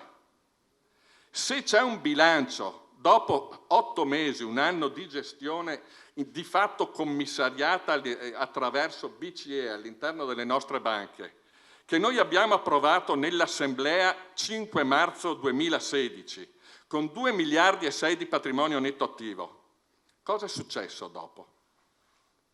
Ci hanno nascosto i debiti allora, ma allora se questa era la situazione, la banca doveva essere messa in procedura, per spiegare velocemente, fallimentare allora, non adesso. Invece in questa banca sono entrati degli speculatori internazionali che in un anno hanno fatto uscire in Veneto Banca 7 miliardi di flusso monetario che è entrato all'interno del circuito bancario delle banche del Fondo Atlante, 67. Che sono praticamente tutte le banche italiane, e circa 11-12 miliardi che sono usciti dalle casse di Popolare di Vicenza, che sono entrati dentro al circuito bancario delle banche del Fondo Atlante, dei cosiddetti nostri salvatori.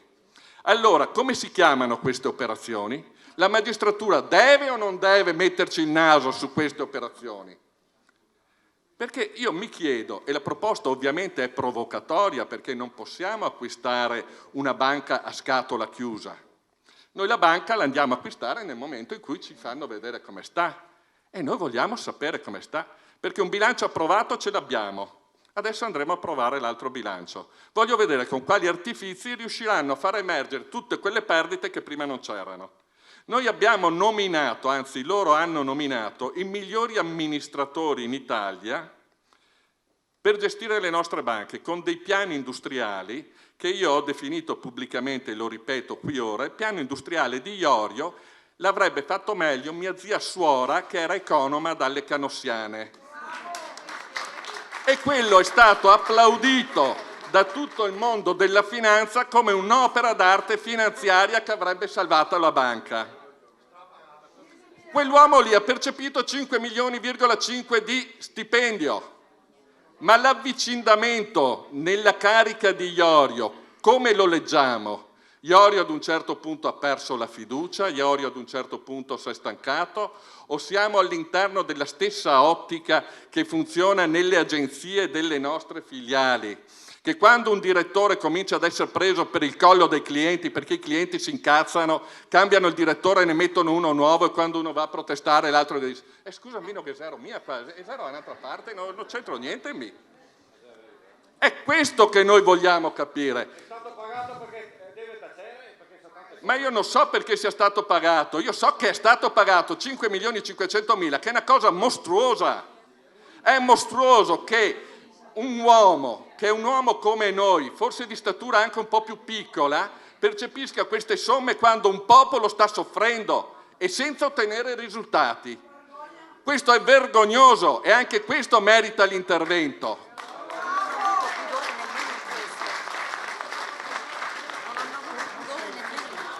Prego. Volevo aggiungere una cosa. Lasciamo stare i discorsi, io e lui ci siamo incontrati tempo fa e eravamo al 99% d'accordo, no? Culturalmente d'accordo. Iorio è stato scelto da BCE e da Zonin, non dimentichiamoci questa cosa. Io non credo. Finisco il discorso. Iorio ha detto pubblicamente nelle assemblee in cui io c'ero come giornalista e voi c'eravate per votare, ha detto che c'era un accordo firmato con Unicredit. I comunicati ufficiali della banca hanno sempre scritto che l'accordo firmato non c'era, era una lettera di intenzioni. Quindi Iorio ha detto il falso sapendo di dirlo. E me ne assumo la responsabilità perché ci sono i video in cui Iorio dice, oltre che i verbali che dice, c'è Unicredit che garantisce l'aumento. Non è vero il discorso, i giochi ci credo, poi vi dico anche degli altri. E non è vero che Unicredit si sia defilata senza che sapessero, perché Unicredit non aveva firmato l'accordo. C'è scritto nei documenti della banca, nei comunicati stampa che la banca mandava. Non a caso, nell'ultima assemblea, quella in cui è stata decisa con estremo ritardo l'azione di responsabilità contro i vecchi amministratori, in cui i soci presenti, pochi perché immagino la disperazione, hanno costretto comunque il rappresentante di Questio ad accettare alcune modifiche, quindi ha esteso il periodo di perseguibilità. Una modifica è saltata completamente, che è stato chiesto di chiedere la sua responsabilità anche nei confronti di chi ha amministrato la banca nel periodo di Iorio, amministratore delegato. Ma non è che hanno detto di no, non hanno neanche messo i voti perché hanno glissato su questo argomento. Sicuramente fa parte di un accordo, io esco, prendo un po' di soldi e non mi denunci, però intanto questo è un dato di fatto. Sulla razza padrona, e poi ripasso la parola, io non è che non sono d'accordo, io vado oltre l'avvocato Arman. Cioè io sono in contrasto con lui quando pensa razza padrona, non pensa, adesso uso dei termini un po', uso l'accetta, la razza padrona è a Roma, la razza padrona è il governo. No, noi non siamo più, io dico italici, come dice lui, no? E lo ringrazio di avermi dato il passaporto veneto dopo 24 anni, me lo sono meritato. L'ho pagato con un'inchiesta che è stata fatta ad arte contro di me 10 anni fa. Inchiesta che non ha portato mai a nessun rinvio a giudizio e che mi ha depredato di tutto quello che avevo. E devi continuare. Sto qui. 10 anni fa l'hanno fatto, ma non per il giornale, per uccidere il giornale. Il permesso di soggiorno il ferroviario ce l'ha?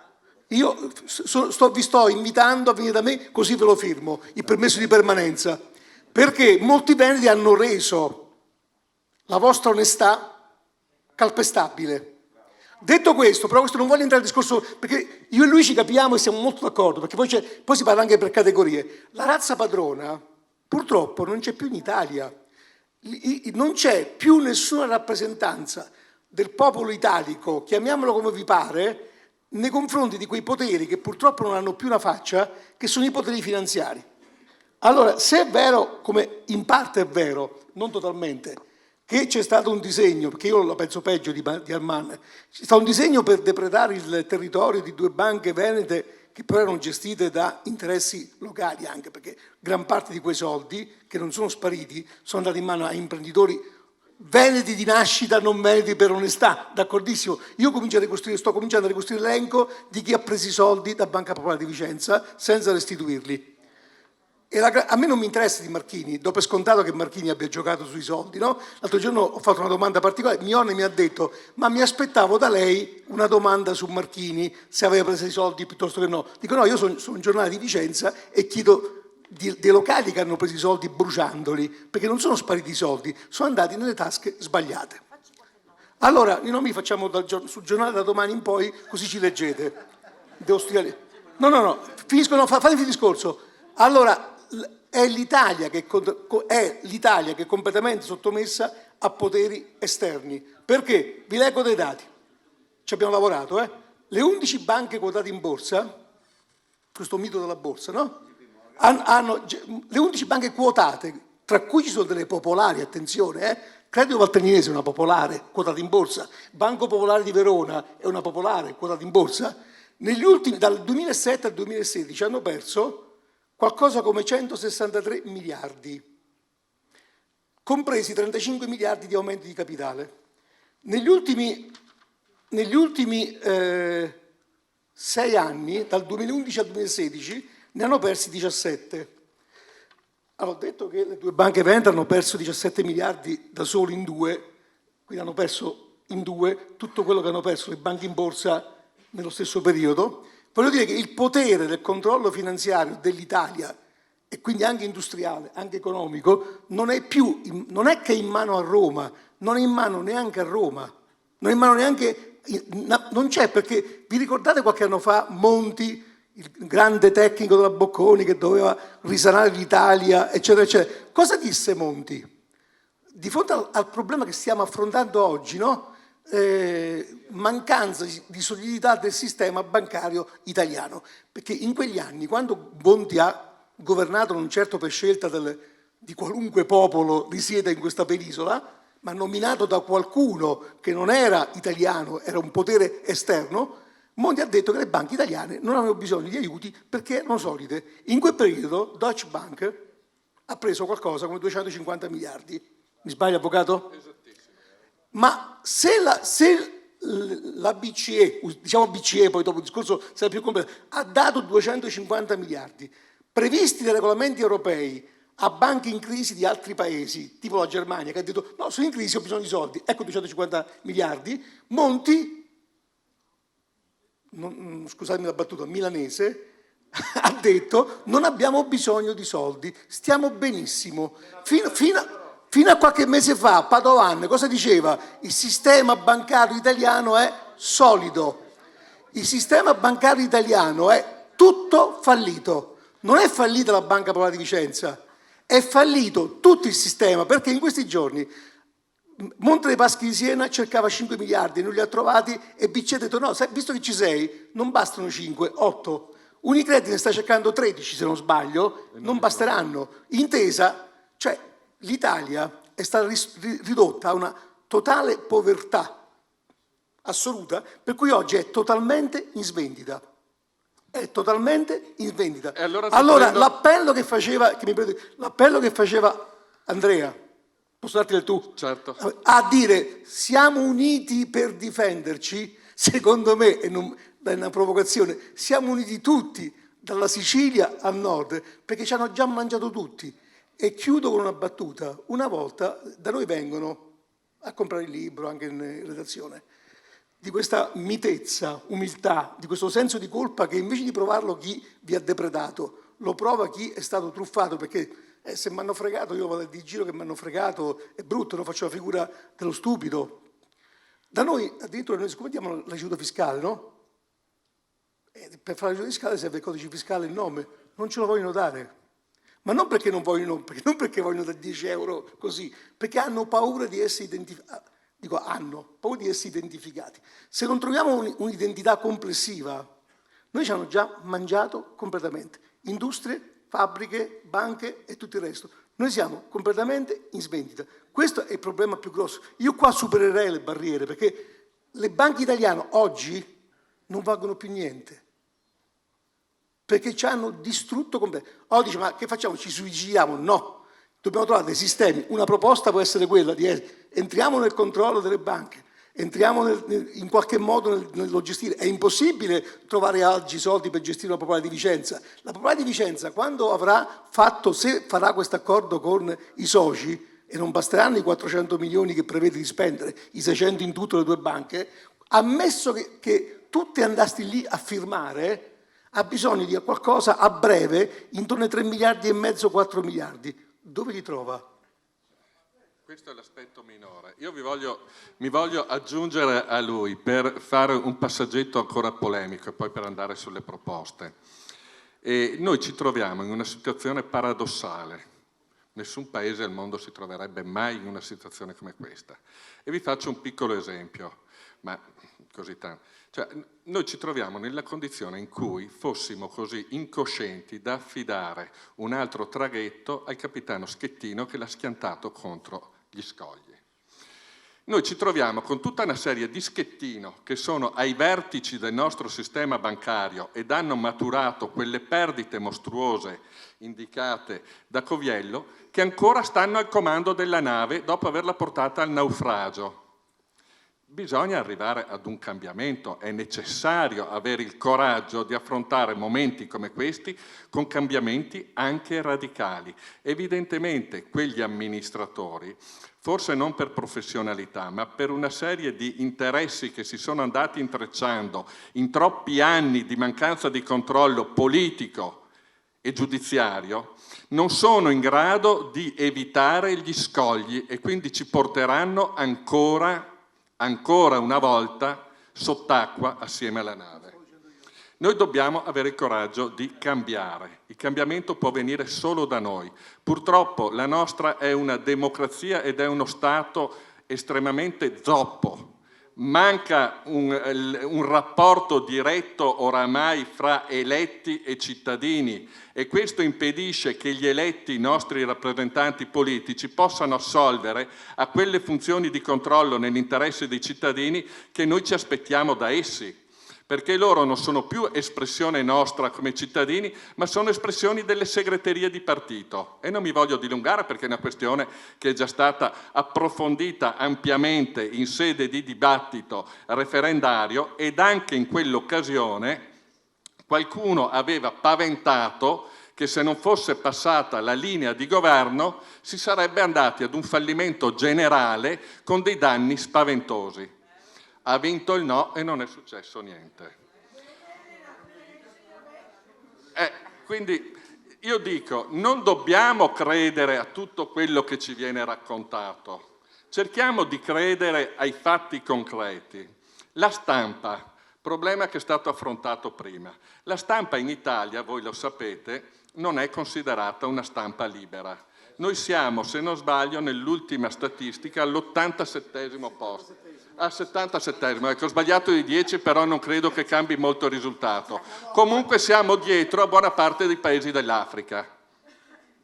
E quindi di fronte ad una stampa che, come ha detto correttamente il suo collega nella conferenza di Vicenza, è diventato il cagnolino da compagnia, qualcuno ha usato un aggettivo un po' più dispregiativo, ma io mi astengo, del potere invece che essere il cagnolino, il cane da guardia, il mastino da guardia, È evidente che le informazioni che voi avete sono informazioni che poi formano il vostro convincimento. In più, se noi ci mettiamo quel senso di rispetto reverenziale che abbiamo di fronte all'autorità, perché specialmente siamo veneti, noi cadiamo dentro ad un inganno che è mostruoso e formiamo la convinzione sulla base di informazioni false che ci vengono propinate sapendo che sono false e conoscendo quelli che sono i nostri punti deboli.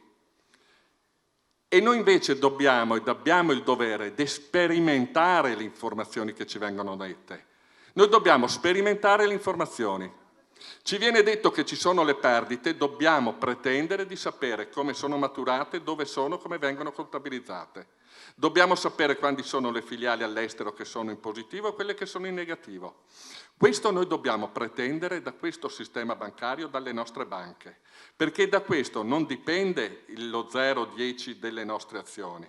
Da questo dipende il nostro futuro ed il futuro dei nostri figli, perché in questo modo non si va avanti. Nella depressione, nell'inganno, nella bugia non c'è futuro. Il crollo delle società raramente è determinato dalle invasioni. Non saranno le invasioni dall'Africa a determinare il nostro crollo. Potranno contribuire, ma il nostro crollo nasce dalla mancanza di fiducia, dalla mancanza di comunicazione, dalla mancanza di prospettive di crescita. E noi dobbiamo impegnarci a fondo per superare questo problema. Finché non ci sarà verità, non ci sarà futuro. Allora io chiedo a tutti un gesto di solidarietà, un gesto di generosità che è necessario in questo momento. Respingiamo in massa la proposta pubblica di transazione e facciamoci portatori di un nostro interesse. Loro hanno bisogno della nostra fiducia. Allora, correttamente osservava il signore in prima fila, ma chi è il matto che va a mettere dentro i soldi in una situazione del genere? Il matto che va a mettere dentro i soldi in una situazione del genere ci deve essere, perché loro la banca la vogliono ripulire dal contenzioso giudiziario e dal contenzioso sociale per poterla vendere. I conti li sanno fare. Queste banche ripulite dal contenzioso giudiziario e dal contenzioso sociale hanno un valore. Magari non di 3 miliardi e mezzo, ma di 2 miliardi sicuramente sì. Probabilmente Fondo Atlante 1,5 miliardi lo rinuncia tranquillamente, perché tanto fa il guadagno sugli NPL e fa il guadagno anche sulla massa monetaria che è stata trasferita dalle casse delle nostre banche sulle loro casse. Ma un valore queste banche non ce le hanno, perché altrimenti non vi sarebbe ragione per la quale vengano a spendersi ed umiliarsi per venire a Canossa a fare a noi delle proposte. Noi in questo momento abbiamo la grande forza, e questo è il nostro momento, di dire: noi ti diamo la fiducia se tu ci dai la banca, altrimenti per quel che ci riguarda i tuoi 3 miliardi te li fai pagare da altri, a noi non interessano. Non illudiamoci che vi possa essere un recupero sulle azioni. Noi siamo a 0,10. Qualora anche il trend borsistico, ammesso che mai si vada in borsa, o borsinistico fosse straordinariamente favorevole, e pare che il momento non sia tanto buono per le banche, si aumentasse anche di un 30%, da 10 si andrebbe a 13 centesimi, totalmente insignificante. La proposta di transazione è una proposta di transazione che a mio avviso è una proposta non seria, perché è troppo piena di, come dire, incongruenze ed è sottoposta ad una condizione che è inaccettabile, come dicevo prima, che decide solo la banca. Se dare attuazione o non dare attuazione, che atto di transazione farci firmare, che ancora non abbiamo visto né concordato, quando porre fine alla proposta, se anticipatamente o posticipatamente alla data che ci hanno indicato. Tutta una serie di condizioni variabili che la rendono, a mio avviso, difficilmente valutabile in senso positivo. Io credo che ci sarà qualche difficoltà a vederla attuata. Ma c'è anche un altro aspetto molto importante. Ci sono i dipendenti. Lo so che molti di voi sono incazzati con i dipendenti per come si sono comportati. Io per primo. Però dobbiamo anche avere la forza di dimenticare le offese e capire che questi dipendenti, in maniera un po' meschina, tante volte però hanno fatto quello che probabilmente avremmo fatto anche noi tenendo famiglia. Hanno cercato di salvaguardare la propria prospettiva di vita e quindi si sono in qualche maniera piegati a degli ordini, a delle imposizioni. Noi a questi dipendenti facciamo un discorso molto chiaro e semplice e in questo momento non potranno più dire non sapevamo. Noi riteniamo da risparmiatori che questa proposta che ci viene fatta sia una proposta immorale. È una proposta non vantaggiosa per noi risparmiatori ed anche per loro che molti sono soci. Si astengano dall'illustrarla. Loro lo possono fare. Rientra fra le facoltà del dipendente disobbedire quando ritiene che gli ordini non siano conformi a regola. Che si astengano o quantomeno si astengano dare informazioni distorte che già in questi primi giorni abbiamo raccolto quando cominciano a parlare di fallimento della banca, banche del territorio, necessità di mantenere viva una banca del territorio. Queste informazioni non le debbono dare, perché da oggi in poi, quando saranno date, procederemo per via giudiziaria. Non si può continuare ad ingannare i risparmiatori. Però questi dipendenti rischiano il posto di lavoro. Ce n'è almeno 5.000 all'interno del circuito delle due banche che sono in predicato di essere tagliati. Allora, uno dei problemi del Fondo Atlante, a mio avviso, è quello della macelleria sociale, diciamo, no? Perché è evidente che di fronte ad una situazione come questa l'esubero di personale è un costo secco che non si riesce ad appianare perché non ci sono ricavi. Mi corregga se sbaglio nella terminologia. Non essendoci ricavi, prima o dopo i dipendenti debbono essere tagliati. Il Fondo Atlante non li può tagliare perché in qualche maniera il Fondo Atlante è espressione del governo. Ieri sera il dottor Viola si è inalberato su questo e io ho detto calma dottor Viola, non lo dico io, l'ha detto il sottosegretario Barretta a Venezia in una pubblica conferenza. Quindi il Fondo Atlante in qualche maniera è espressione del governo. Ovviamente il governo dello Stato italiano non può fare il boia dei propri cittadini e quindi aspetta di vendere le banche perché qualche fondo cinese o americano proceda all'esecuzione sommaria di almeno 5.000 dipendenti.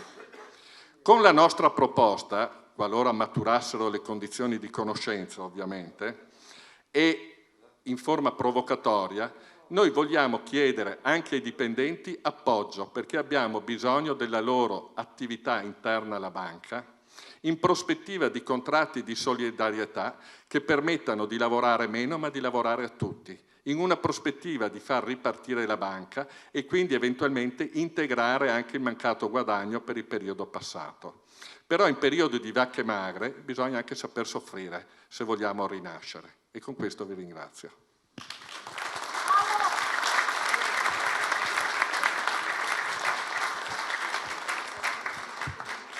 Ringrazio tutti, grazie a voi che siete rimasti fino a quest'ora.